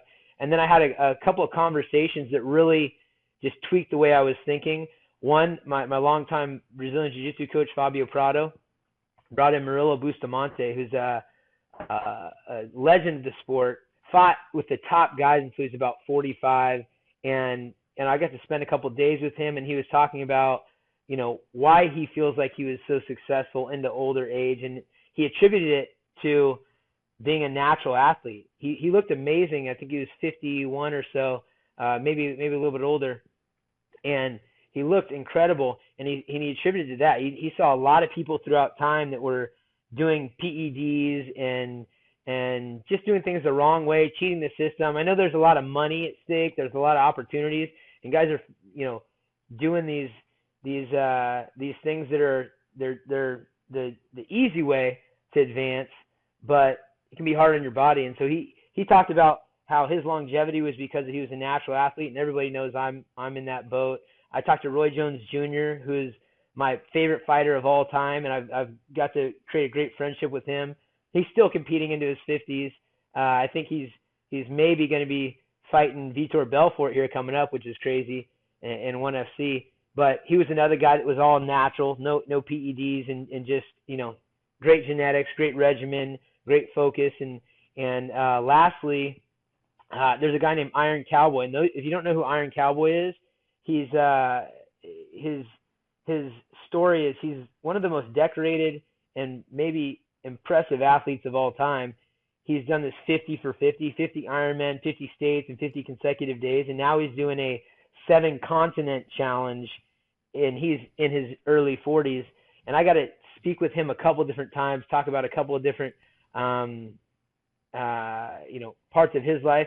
It's been motivating, with the baby in my life, with the rejuvenation of my body, and, seeing why I stood out for so long. It's just really, really tempting. And I'm going to take this time to prepare for this May 26th matchup with one of the best jiu-jitsu players on the planet to get my body into shape. And then I'm going to continue with that and get my body back into a weapon and look for an opportunity to possibly step in if there's something that makes sense, or if there's the right opportunity. And we'll see if it's 45s or 35s. I would think it's probably going to be 35s, but I'm excited, man. My little baby Callie's got me motivated, and I've been feeling amazing. So it's kind of a trip. This is something else. Uriah, I wanted to have you on talk about fatherhood. Eventually, I was going to ask you about TJ. Didn't necessarily expect this. We'll get to TJ in a second, I promise. But wow. So it sounds to me like you are strongly considering a comeback. Is it fair to say that? Yeah, it's absolutely. And it's funny because I decided this, and again, it's been these little incremental things. And the reason why I retired in the first place was just because I wanted to. It wasn't because I was, breaking down or anything like that. It was just a feeling that I had. and that's kind of the same reason why I'm considering coming back. I've just been wanting to, and I started thinking about this, and I verbalized it to my some of my best friends and some of my teammates, and the next day, Conor McGregor tweets out, and I'm at the grocery store, and the guy said, "Hey man, I just wanted to ask you something." I was at the co-op. He's like, I was looking at my Twitter feed, and I saw that Conor McGregor tweeted out Uriah Faber versus TJ Dillashaw, and then at Mystic Mac, which is crazy. That guy always is like, he is maybe a psychic. I don't know what he's thinking, and I don't know if that's the matchup that'll happen necessarily, but he puts it out with his Mystic Mac at mention, and it was just tripping me out, man. The guy's he's on a different level. Listen, if Conor says it's going to happen, that means it's going to happen. That's the one thing we've learned over the last few years. That guy's a strange. It was a gypsy. I don't know what it is. Wait, so let me ask you. So obviously we heard about TJ. He's no longer the champion. He's suspended for a year. Is that the fight to come back to? Is that the fight that you want? It's not necessarily like the fight that I was considering, and I didn't know that he was going to be suspended when I started thinking about this. Obviously, right. Those are the fights that matter. Part of the reason that I was also skeptical about continuing to compete is because I've heard a lot about what the guys that are cheating are doing. And it's pretty obvious that, unfortunately, USADA isn't able to catch it all, or WADA, or whoever's doing the stuff. And you don't have to be a genius to see the change in somebody's body. If you look at somebody's body, when they're a young man, 25, 26 years old, who are driven and focused and putting everything into being the best, and it looks a certain way, that's about the age where you should look great. And I can show you a picture of me at 26 or 27. It's pretty impressive. And then you look back to about 30, 31, and these things change and the body changes. And then you start hearing, as TJ left our camp, it was like slowly people would tell me different things that were happening. It's never been my place to like say, blow someone out of the water or be a rat or anything like that. I was just shocked because I don't know how these athletes are doing what they're doing. And I understand, there's a lot at stake, a lot of money at stake. There's a lot of fame, and fortunately you can gain a lot, but there's long-term health effects. That's one. It's not fair. That's two. And number three, it's just, it's not something you can be proud of. And at the end of the day, I've always been able to hold my head high and know the way I have accomplished my career, and look back and see the way I approach things, and know that I was a clean athlete, and know that I preached to be a clean athlete. And I know that my team and everybody that knows me understands it. And it sucks to see people that are cheating the system, but it also sucks to see, them reaping huge benefits because of it when you're not the one doing it. So I don't know. I know you're going to ask me about TJ. I don't know what he actually got busted for. I don't check on those details and whatnot. Do you have any insight on that? No, we don't know. They haven't announced it yet. He didn't announce it. All we know, at least as of right now, that he is suspended a year by New York. We don't know if USADA is going to suspend him as well, and that he was fined $10,000, and of course that he gave up the title. Could I ask, were you surprised when you heard that something tested positive? Like, we don't know what it was. We don't know if it was a diuretic, a steroid, but were you surprised when you heard about this? I've been surprised for 6 years that nothing's been found. For TJ in particular, or in general? Yeah, with TJ, I would say. Okay. Other people in particular. So I don't know. I would like to hear what they actually caught him on. I doubt it's anything that I've heard of that people have accused of or anything. There's this kid in the gym.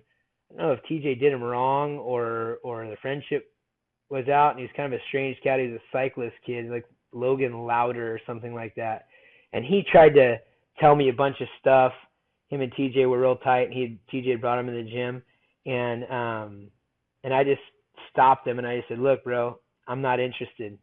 I don't want to know. I don't want to have the burden of having to, understand things are going on wrong. So we'll see what comes up. But if you look at a picture, and I'll send it to you, Ariel, because we're buddies, a picture of me with TJ when he first started, and no one worked harder than TJ.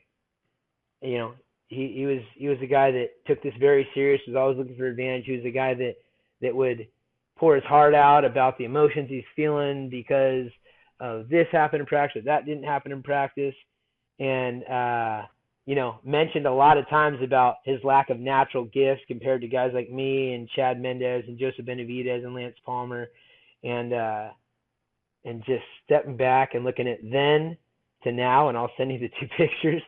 It's nuts. So who knows? It may be a diuretic. It may be something. I don't know what it is, and I'm not going to accuse or claim. But I mean, I can't say that I was ultimately very surprised, but I won't be surprised when there's a perfectly logical explanation of why he didn't do it. Right. I won't be surprised at all. Okay, so let me ask you again: is that a fight you're interested in? Because we've talked about this fight in the past, and last time you were on the show, you said you've moved on, this and that. Of course, a lot has changed. You're a dad now, and you're feeling great, and you're preparing for this grappling match. But this has always been one of those dream matchups, I think, that people have talked about. You know, the student versus the teacher, the former teammates, if you will. Is that the kind of fight that would get you really excited to come back, that would sort of seal this deal? I'm gonna get myself in great shape, and of course, the most logical fight that makes sense and makes commotion is that. In the past, it's always been like this. Look, we had a relationship for a long time. Even when we weren't on great terms, it felt like a weird situation to do that fight. But at this point, I don't feel like I know the guy at all. I mean, he could be a stranger to me. I don't, I really, had a relationship with his family at that point and everything else. And I know for a fact that guy would step on his uncle's neck to get a buck, and that'd be a fight that I wouldn't shy away from, absolutely. But first things first, you don't just step in and do things. You got to prepare. I'm going to get myself as a weapon, number one, and take everything else from there. What about USADA? Are you back in the pool? Could you like you talked about a 3-week, a 3-week notice offer, all that stuff. Could you jump in? Are you still being tested? Yeah, I got tested. I mean, I stayed in the pool because I knew I wasn't going to do any EPO, steroids, HGH, whatever else the kids are doing these days. I just knew it was no issue for me, and you never know. So I've been in the drug pool since day one because I thought I might want to jump in. I didn't, like I said, when I retired, I was coming off of a loss to I always forget this kid's name. He's kind of a dope at this point. Who's that? Not Frankie. Jimmy Rivera. Yes. Yeah. Like, I always forget. It's funny. I fought the guy. I always forget his name. But anyways, when I fought him, I was ranked number 2 in the world. That was my second to last fight. He won like a lackluster decision due to some, I would say a couple of ankle kicks was maybe the difference. Then I fought my very last fight and almost got a finish in the first round. But, for me, looking at those fights, I barely got hit. I was ranked number 2, and that when I lost to Rivera, that dropped me down to, I think, number 6, maybe a number 7 in the world. And so I'm going to take a look at the lay of the land. I know that Shelby had wanted me to fight Cub Swanson he at 45s. I'll see. I'm going to talk with Dana, talk with the guys, and see what I'm at with my fight contract, how many fights I have left, and what that'll look like for me. But I've been feeling amazing, man. And this new little baby is such a motivation. We're changing the team name, Team Alpha MMA. We've got alpha males and alpha females. That's for all the ladies that have been on the team also, and the new baby girls that are popping up. I think we're getting more and more alpha dads on the team, and the times are changing. I like it. So it's just going to be Team Alpha. Team Alpha MMA, and then we'll have alpha males and alpha females on both sides. I like that. We're coming out with I'm bringing alpha male clothing and alpha female clothing back out, and we'll just have Team Alpha MMA. it's pretty cool. Our guys at Mountain Lion Aviation, they had suggested a while back, because they're really strong proponents for female athletics. They've been really instrumental in the University of Reno for female sports, and they've been a big supporters of ours. So they had suggested it also, and I really like it. So Team Alpha MMA, then we'll have our alpha males and alpha females that represent, and we'll have to figure out the gender neutral alpha in there as well. The new era. Yes, I love that. And to be clear, you're still under contract with UFC, right? Like, you can't go anywhere, but you would like to sit down. Like, Uriah Faber coming back is a big deal. You need to get paid to come back, right? This isn't 2016 Uriah Faber.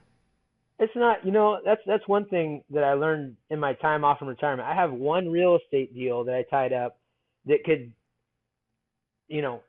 make more than my entire career from 2011 to 2017 or 16 with just one real estate deal. Now, of course, that's not cash in your pocket. That's growing your wealth.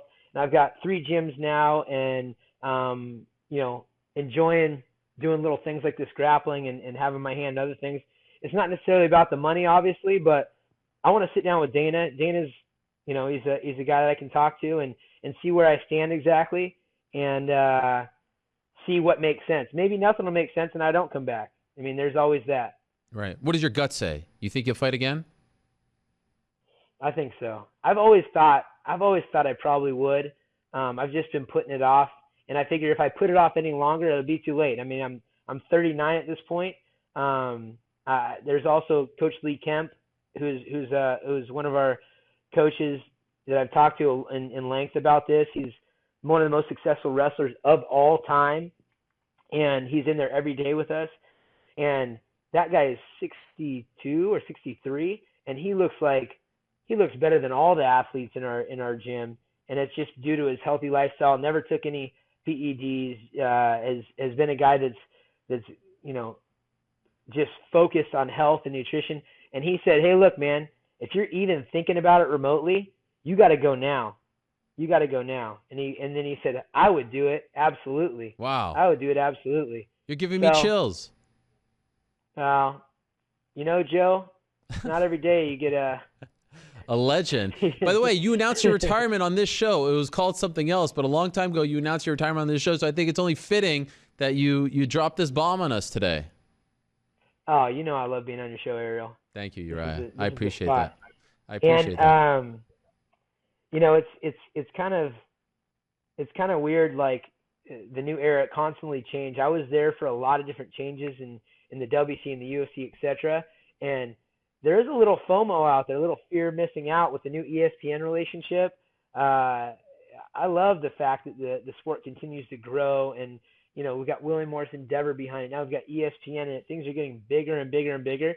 So there is a little bit of FOMO out there, and it's tempting.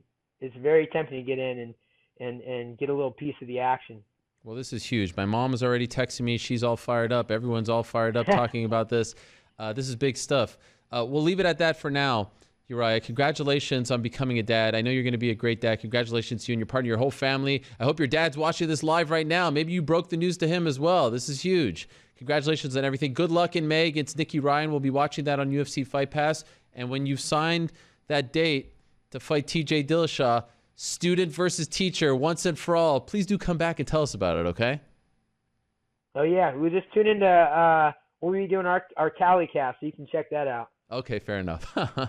Thank you, Uriah. I still got to get you on, by the way. We've been lacking on that. We got to anytime, anything for you. I appreciate it. All right, brother. Have a good one. Okay, same to you. Wow, Uriah Faber. Sounds like he's coming back. Who saw that coming? Fatherhood will change you. That's huge. Okay, let us move along. Next guest returns to action April 27th in Sunrise, Florida. Rematch of a fight that happened at UFC 194 against Yoel Romero. Great fight. That was only 3 rounds. Now they're going 5. And I think he's making his Helwani show debut. Look at this guy, Jacare Souza. Let me give him the old. Hey, how's it going? Let me do it for you. Put me on camera here. I'm doing it for my man. Boom, boom. There it is. Just for you, Jacare. Great, man. Thank you. How are you, awesome. Jacare? Yes, I'm good. I did a eye examination this morning. Oh. My eye, I can see too good, but I'm happy. Well, and you're in Florida now, right? Yes, I am. Okay, and so you have this fight against Yoel Romero. Were you happy when you got offered this fight? Yes, I'm happy because I love rematch. It's gonna be a great fight again. I have a focus on my cardios. My gene is great. My gene is growing up right now. They have a lot of great fighters here to help me. The match it's good. Rodolfo has come to train with us. He's a Brazilian Jiu-Jitsu world champ. The gym is great. The environment's good. Yes, I'm happy here. Your first fight against Yoel back at UFC 194 was an amazing fight. Some people still believe, because it was a split decision, that you won the fight. Do you think that you won that fight? Yes, I won that fight. 100% I won the fight, but that time I make sure that fight that doesn't go to the judges, because I believe the judges don't like me because I'm ugly. No. What are you talking about? You're such a good-looking guy. I'm joking. Okay. Maybe when you were growing the hair out a little bit, it was a little bit funky. Yes. My manager's out there. He's my a lot. Yeah. The great Gilberto, my man. And so I'm curious, do you think that it plays to your advantage that it's a 5-round fight? Because in the past, Yoel has been criticized as someone who maybe fades, gets tired as the fight goes on. Do you think that's good for you?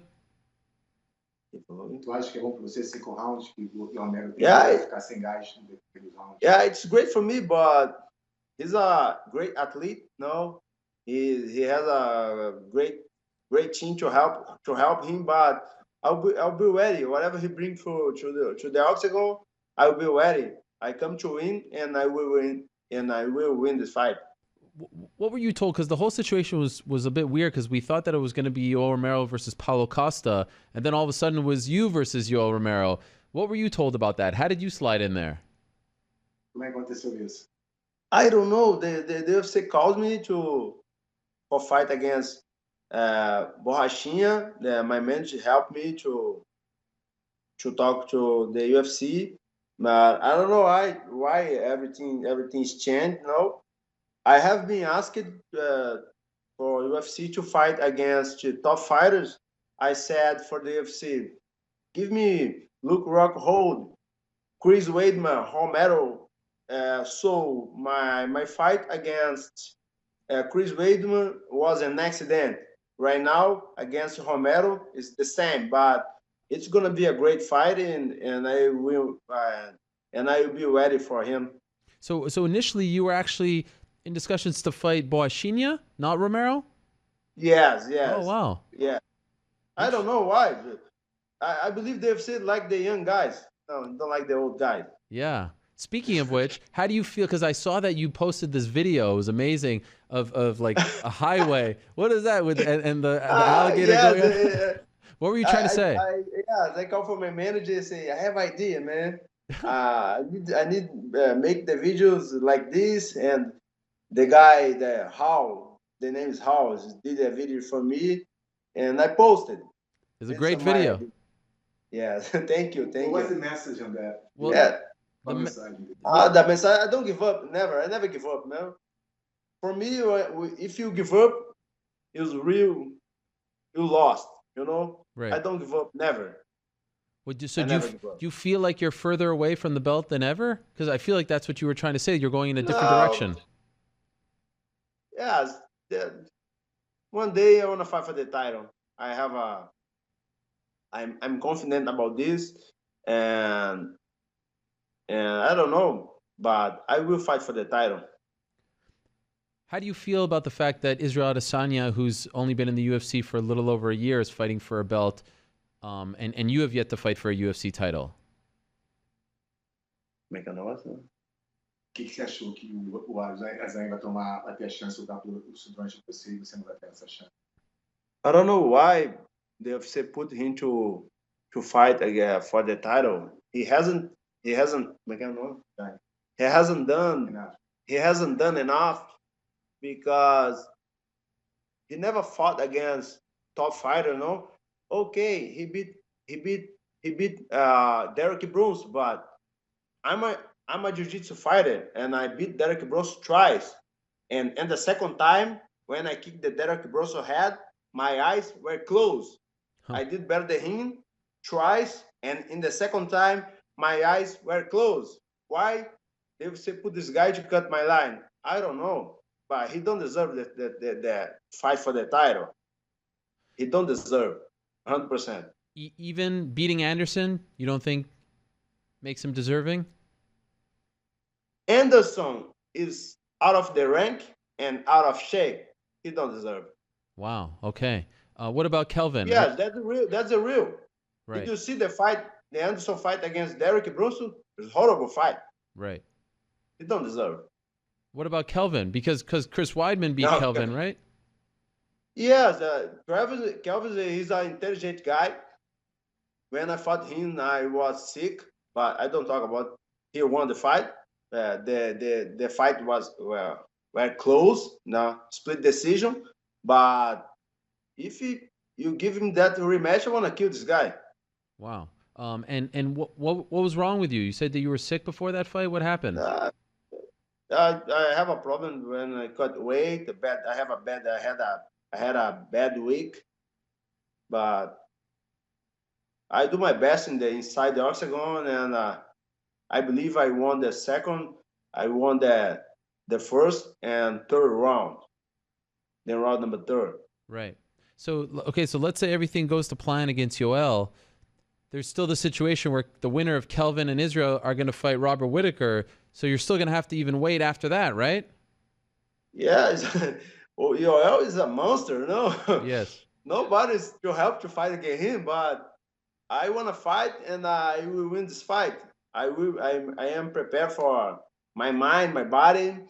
My camp is great. My body is awesome. I'm healthy, and I will win.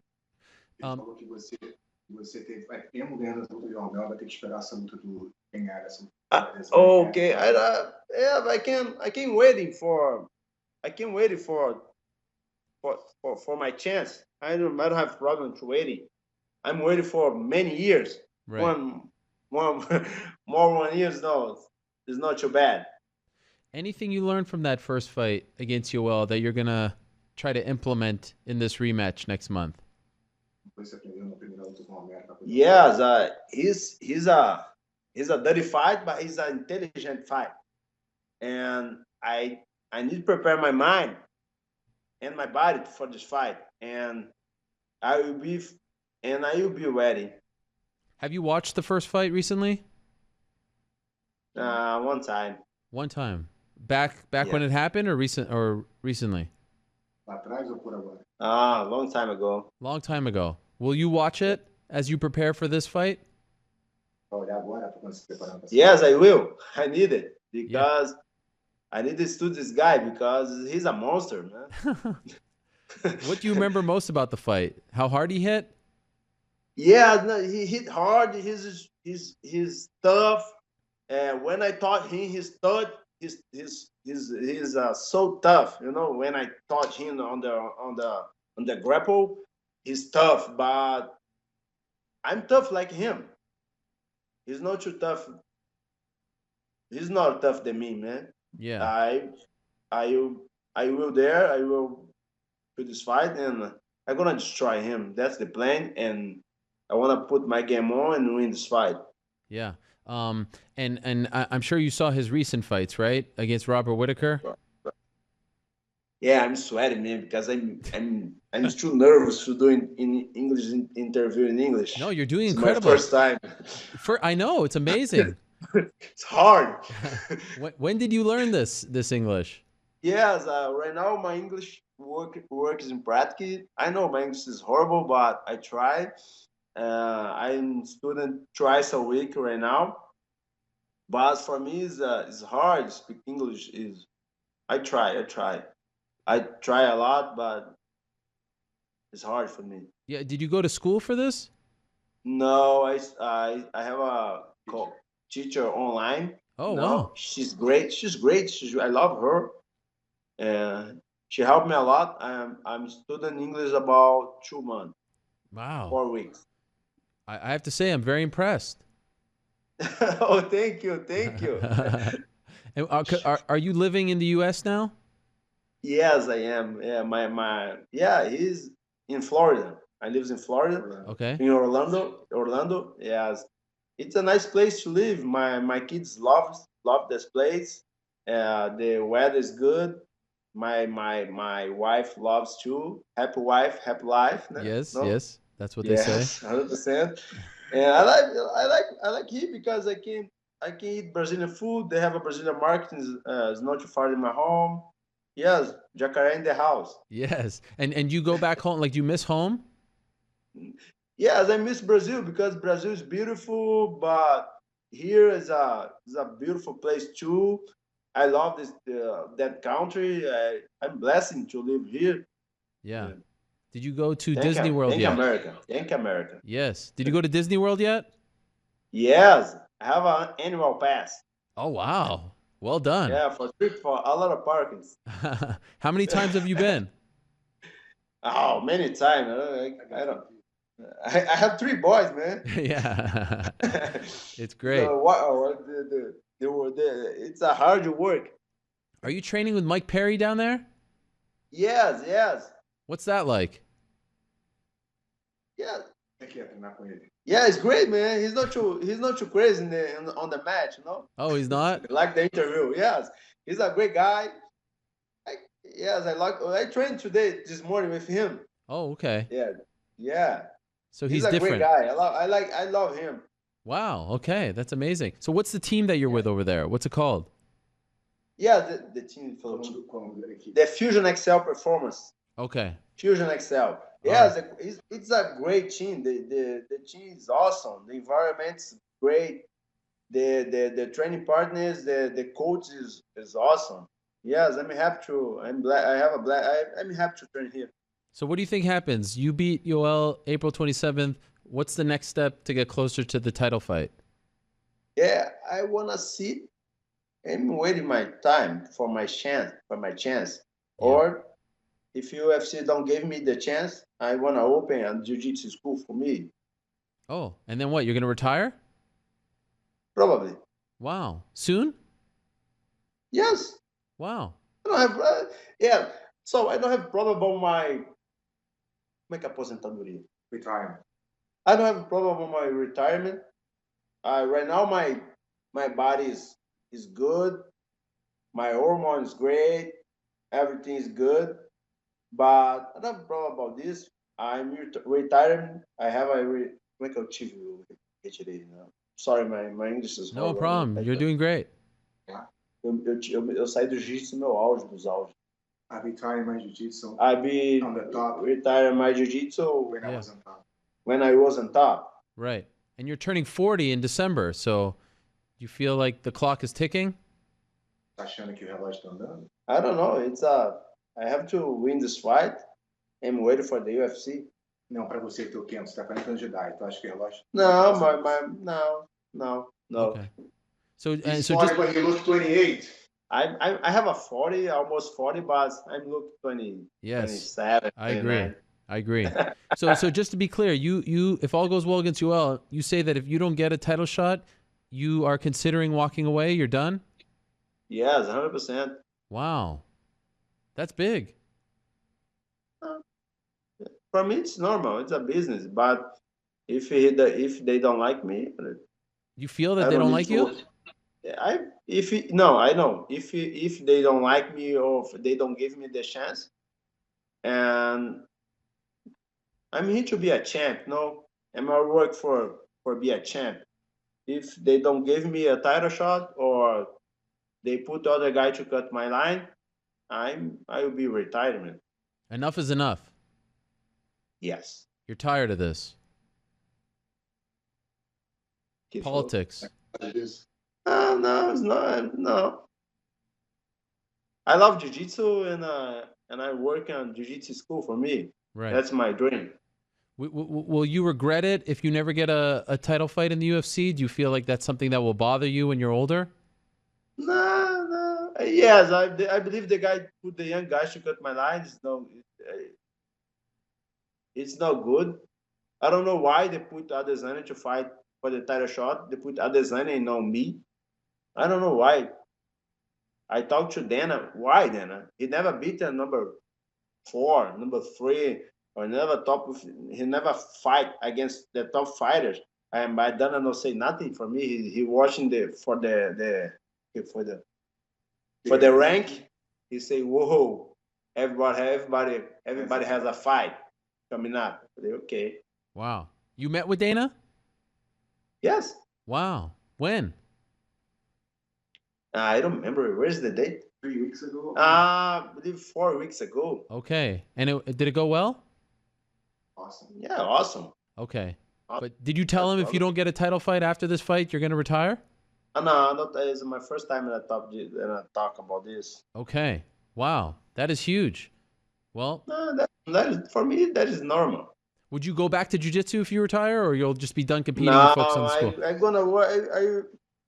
I will be professor. Okay. Jiu-jitsu, just jiu-jitsu.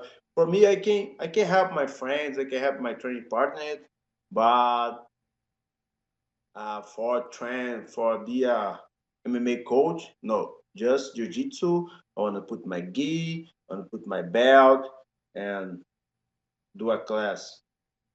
That's my plan. All right. Well, the stakes have been raised. Jacare, I appreciate it. Great job, Thank my friend. you. Parabéns. Oh, but your Portuguese is better than my English. Yes. Obrigado. Açaí. I know it all. Açaí. I love açaí. Me too. I love it. Wow, this is great stuff. Thank you so much for doing this, Jacare. And thank you to Gilberto as well. Good luck in training. Thank you. Thank you for your patience. Bom dia. Bom dia. There he is. Bom dia. Bom dia. Awesome. Wow. Jacare. I did not expect that. Holy smokes. We just went from Uriah. What is going on with my mic here? It keeps turning. We just went from Uriah Faber saying that he's strongly considering a comeback to Jacare saying if he doesn't get a title fight after the Romero fight, he's out of here. Who expected this? Wild day today on the program. And we still have one guest left. Wow.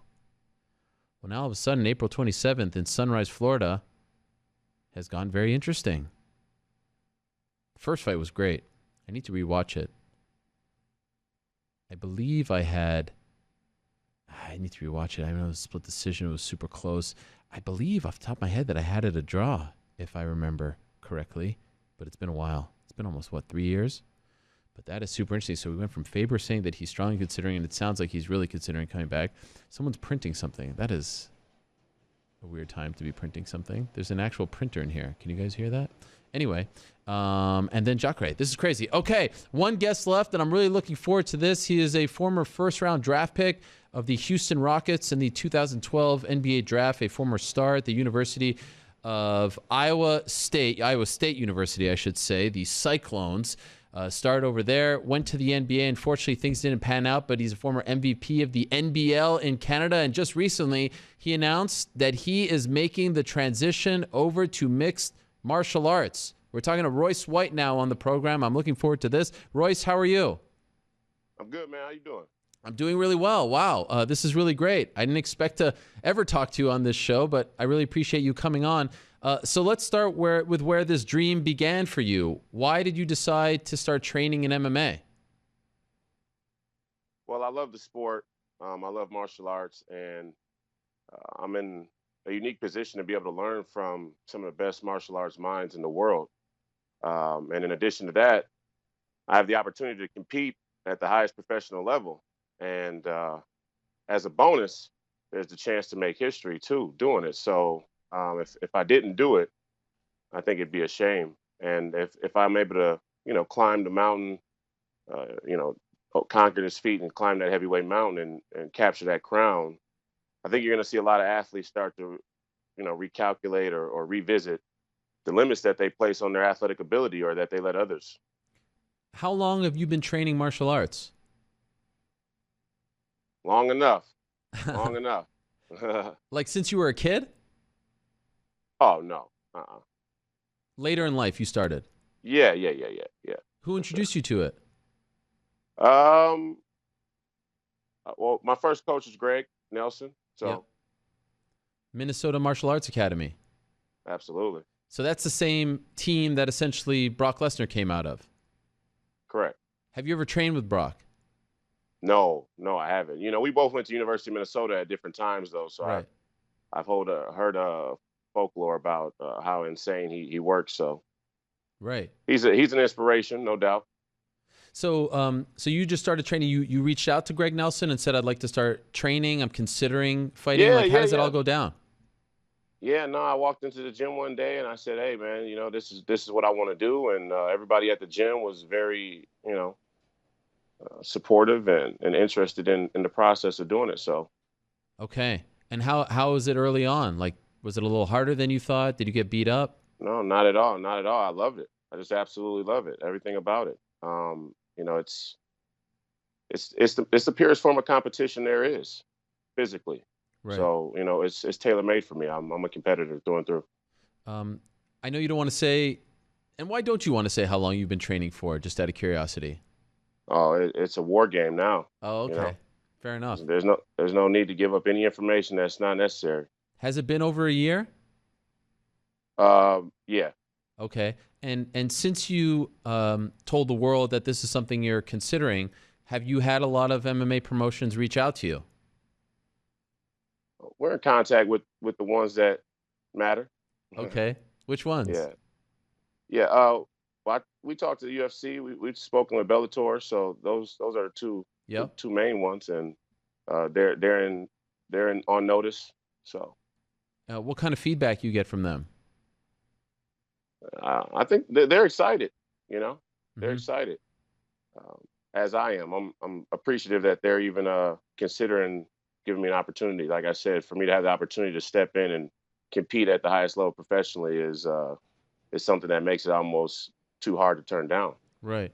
Okay, so you reached out to them. There's clearly interest. Just for those that don't know about your statistics, if you will, the tail of the tape, you would compete as a heavyweight, correct? Yeah, absolutely. 265. How tall are you? 6'8". 6'8". And do you know what your reach is? I think it's 87. So. Whoa, that's insane. And Yeah. and how much do you weigh? I walk around at like 275. So. Okay, not too bad. I'm sorry I keep moving the camera. I can't tell if you can see me. I can see the show, but. Oh yeah, I can see you. You're looking great. All right, yeah, I see you just fine. All right. And have you sparred yet? Yeah. How's we that feel? spar I feel good in there. I feel natural.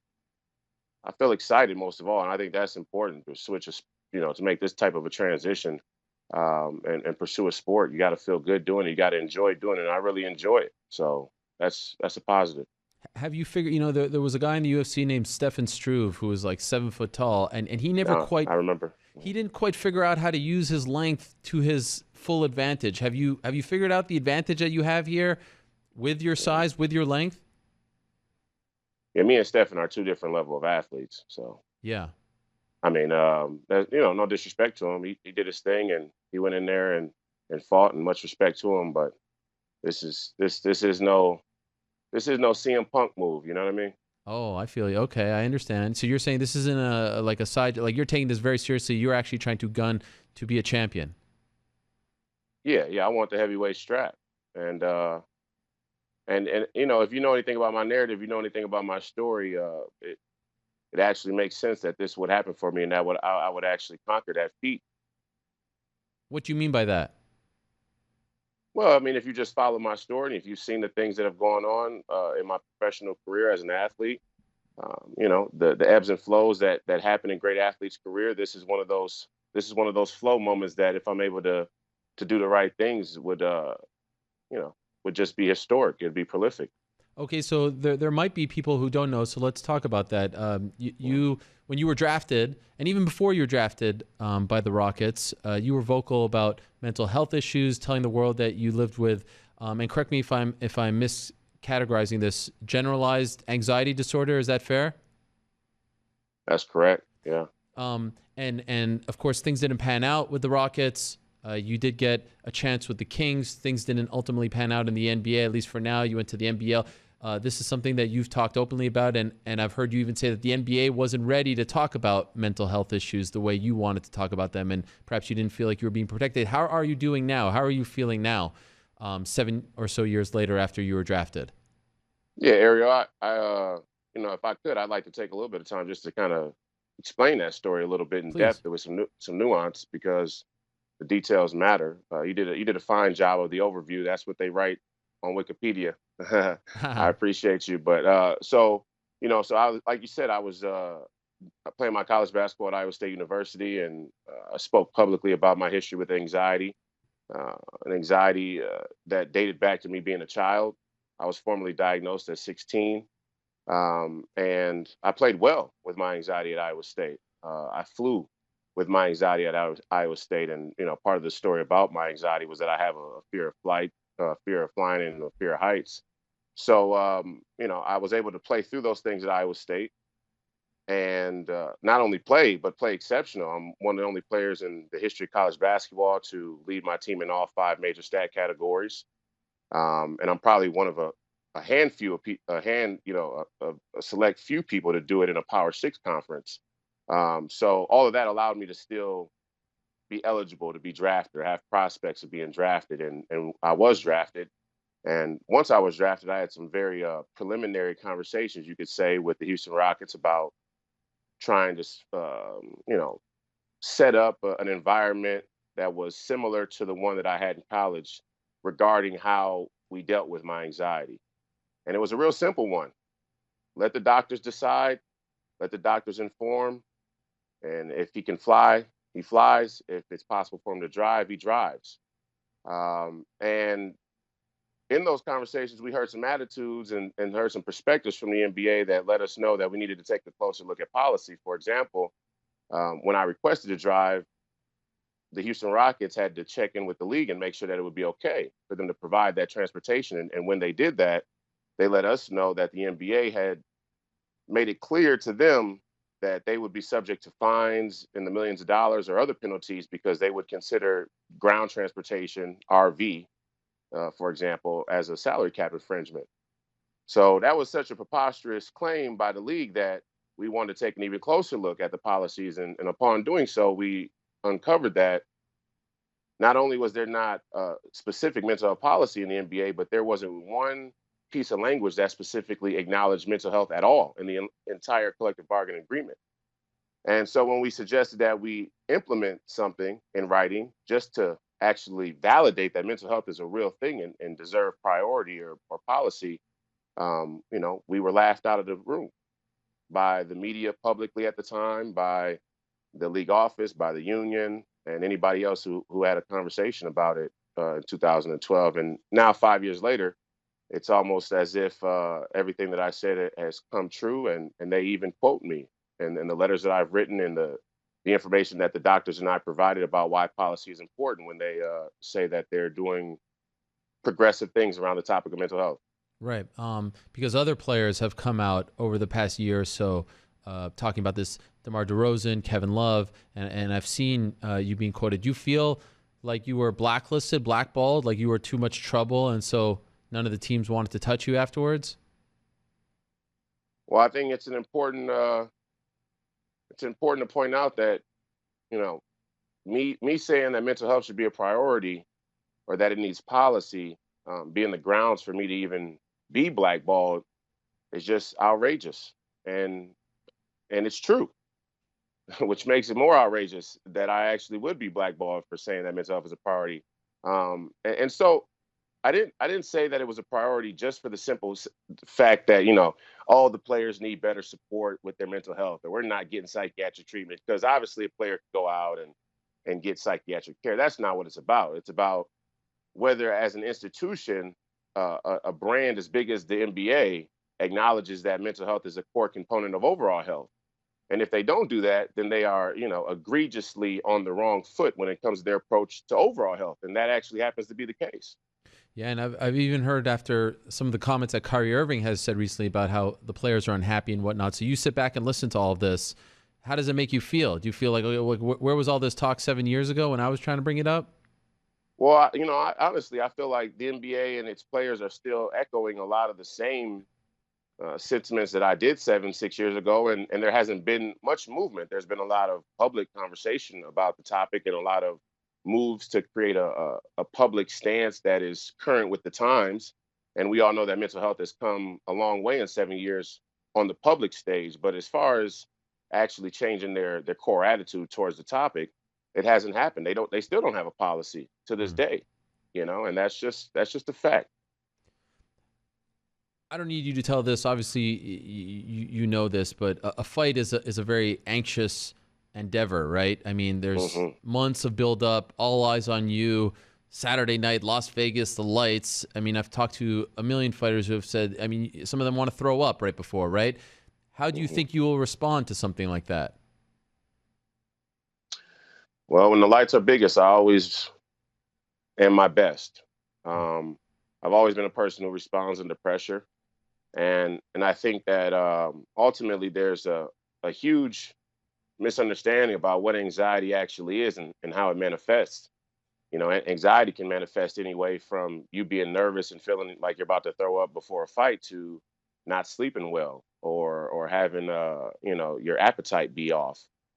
Anxiety has a lot of different manifestations. If you don't believe me, go check the DSM or any other clinical criteria for anxiety and anxiety disorders. They're dynamic,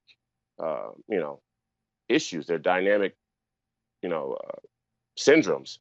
So, I played in front of 16, 17,000. I played, in the NCAA tournament with everything on the line and, multiple state tournaments at the high school level, played in the NBA arenas. That part has never bothered me.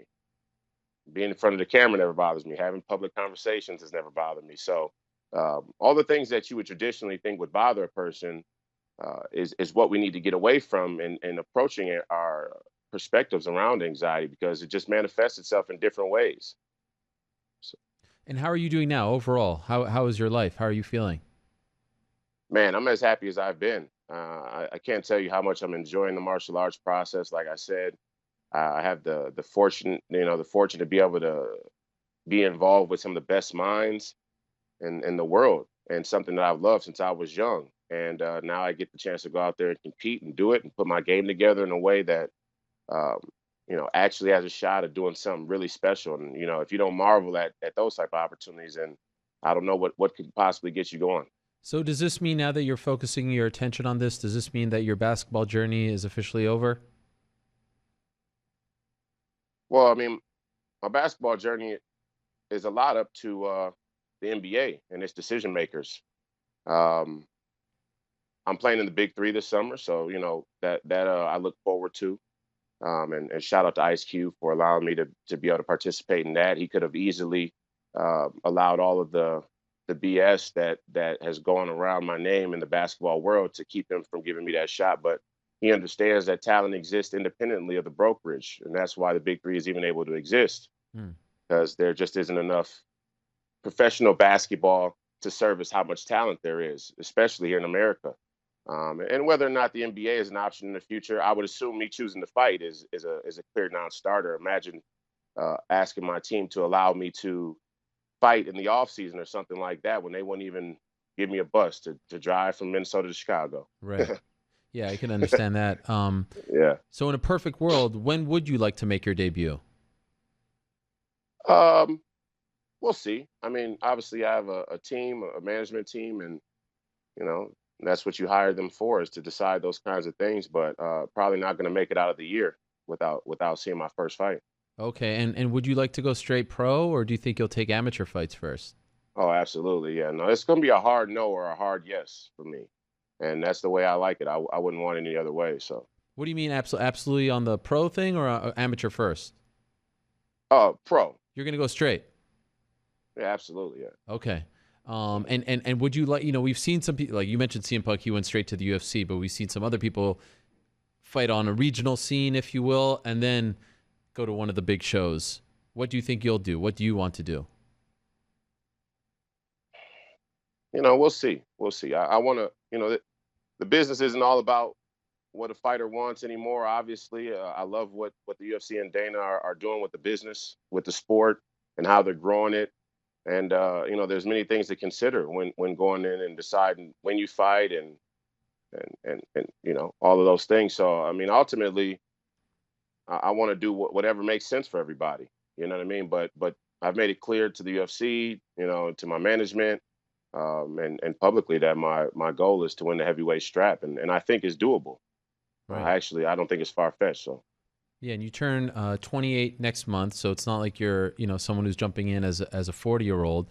So it seems like time is on your side. Randy Couture debuted in his mid-30s. Are you going to join, or are you going to try to bring in other fighters who are like? I mean, I can't imagine you get to train with a John Jones type of guy with that kind of length and height. Is that something that you're interested as well, or are you happy with what you have at your disposal in Minnesota? Man, come on, man. John Jones is quite arguably the best of all time. I mean, be like playing with Michael Jordan or getting to work with Michael Jordan and training, coming into a sport it's an unreal opportunity.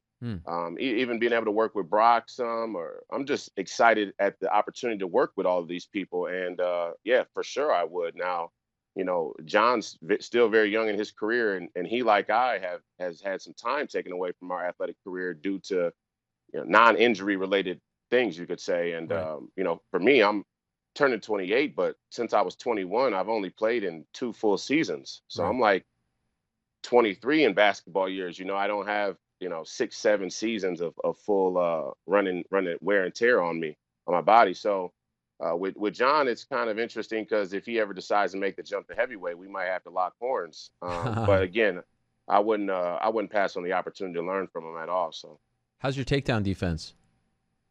It's coming along. I tell you, when I first started, I was a fish out of water. I was getting taken down all the time. It was hard to stay on my feet when somebody decided to try to take me down. But slowly but surely, I'm instinctually coming around and not letting it happen as much. The real question is, how's it going to be, when there's a real high level heavyweight wrestler in front of me. But I play point guard at 265, and I do believe in my mobility at the weight and at the weight class. And obviously there are ways to cut the octagon off as I've been studying the game, but we're going to try and make it very hard to do that. Wow. Color me intrigued. This is fascinating. By the way, why is your Twitter name Highway? Oh, Highway 30 is where Iowa State sits. Ah, okay. All right. Yeah. In Ames, yeah. Mm-hmm. Okay. So to recap, we're hoping you think you're feeling before the year is done, 2019, you will make your pro debut. Yeah, absolutely. Before the year's out. Wow. How about before the summer is over? Like, is this happening sooner than later? Hey, I don't know. It's possible. It's okay. Possible for the summer's out. Mm-hmm. And you're open. You're open for offers. Let's talk. Yeah. Do you have a gut feeling who you'll sign with? Could you tell us that? I mean, if I'm just, yeah, I won't say. Oh, I mean, I made it clear that my goal is the UFC heavyweight strap. I mean, that's the goal. Now whether or not we can come to terms on what we do in the initial parts of my career, that's something for my management and those guys to figure out. Obviously, if all things work out, how could I say no to being a part of the UFC as an incoming professional? That's ridiculous. So. All right. Well, I wish you the best, Royce. Keep us posted. This is a fascinating story. I'm looking forward to seeing how it all plays out. Great to meet you, and thanks for coming on. Yeah, thanks for having me on, Ariel. I appreciate you. Yeah, it's my pleasure. Wow, what a fascinating story that is. Royce White, the former draft pick of the Houston Rockets, now making the transition over to mixed martial arts. 6'8", 275 pounds. That is a story worth following. All right, we're out of time. Want to remind you, ESPN.com/bracket. You can follow everything that's going on.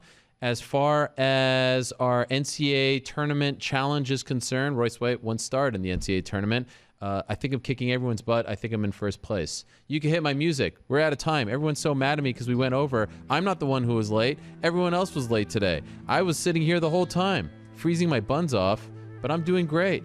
It's been a great day. Dare I say, I think this has been my favorite show since we came to this new studio. Yep, I loved it. Congratulations, Anthony Pettis. What a win. Congratulations, Curtis Blades, Jussier Formiga, Luis Pena, Miss Waite, Bawan, Macy Barber.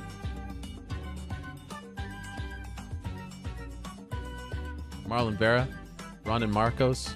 What's wrong, Corporate Jake? What are you worried about? You just paused. Yeah, I'm taking a breath. All right? I've been talking for the last 3 hours and 23 minutes. No, it's a lot. I'm allowed to take a break.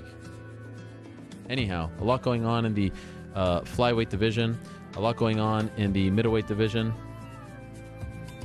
in the Jacare, in the bantamweight division. There's so much going on. We'll be back later on in the week to tell you more about what's going on as far as Philadelphia is concerned. But for now, we are out of time. Thank you to all our guests. Thank you to everyone who stopped by. Thank you to everyone who tuned in. I love you all. It has been a fun day here on the program. I want to thank all our guests: Henry Cejudo, Marlon Moraes, Kamaru Usman, Luke Rockhold, Anthony Pettis, Curtis Blades, Derek Lewis, Uriah Faber, Jacare Souza, and Royce Watt. If you missed anything, check it out. The app, iTunes, YouTube, all those places and more. Back next week, same time, place. Peace. I'm out of here.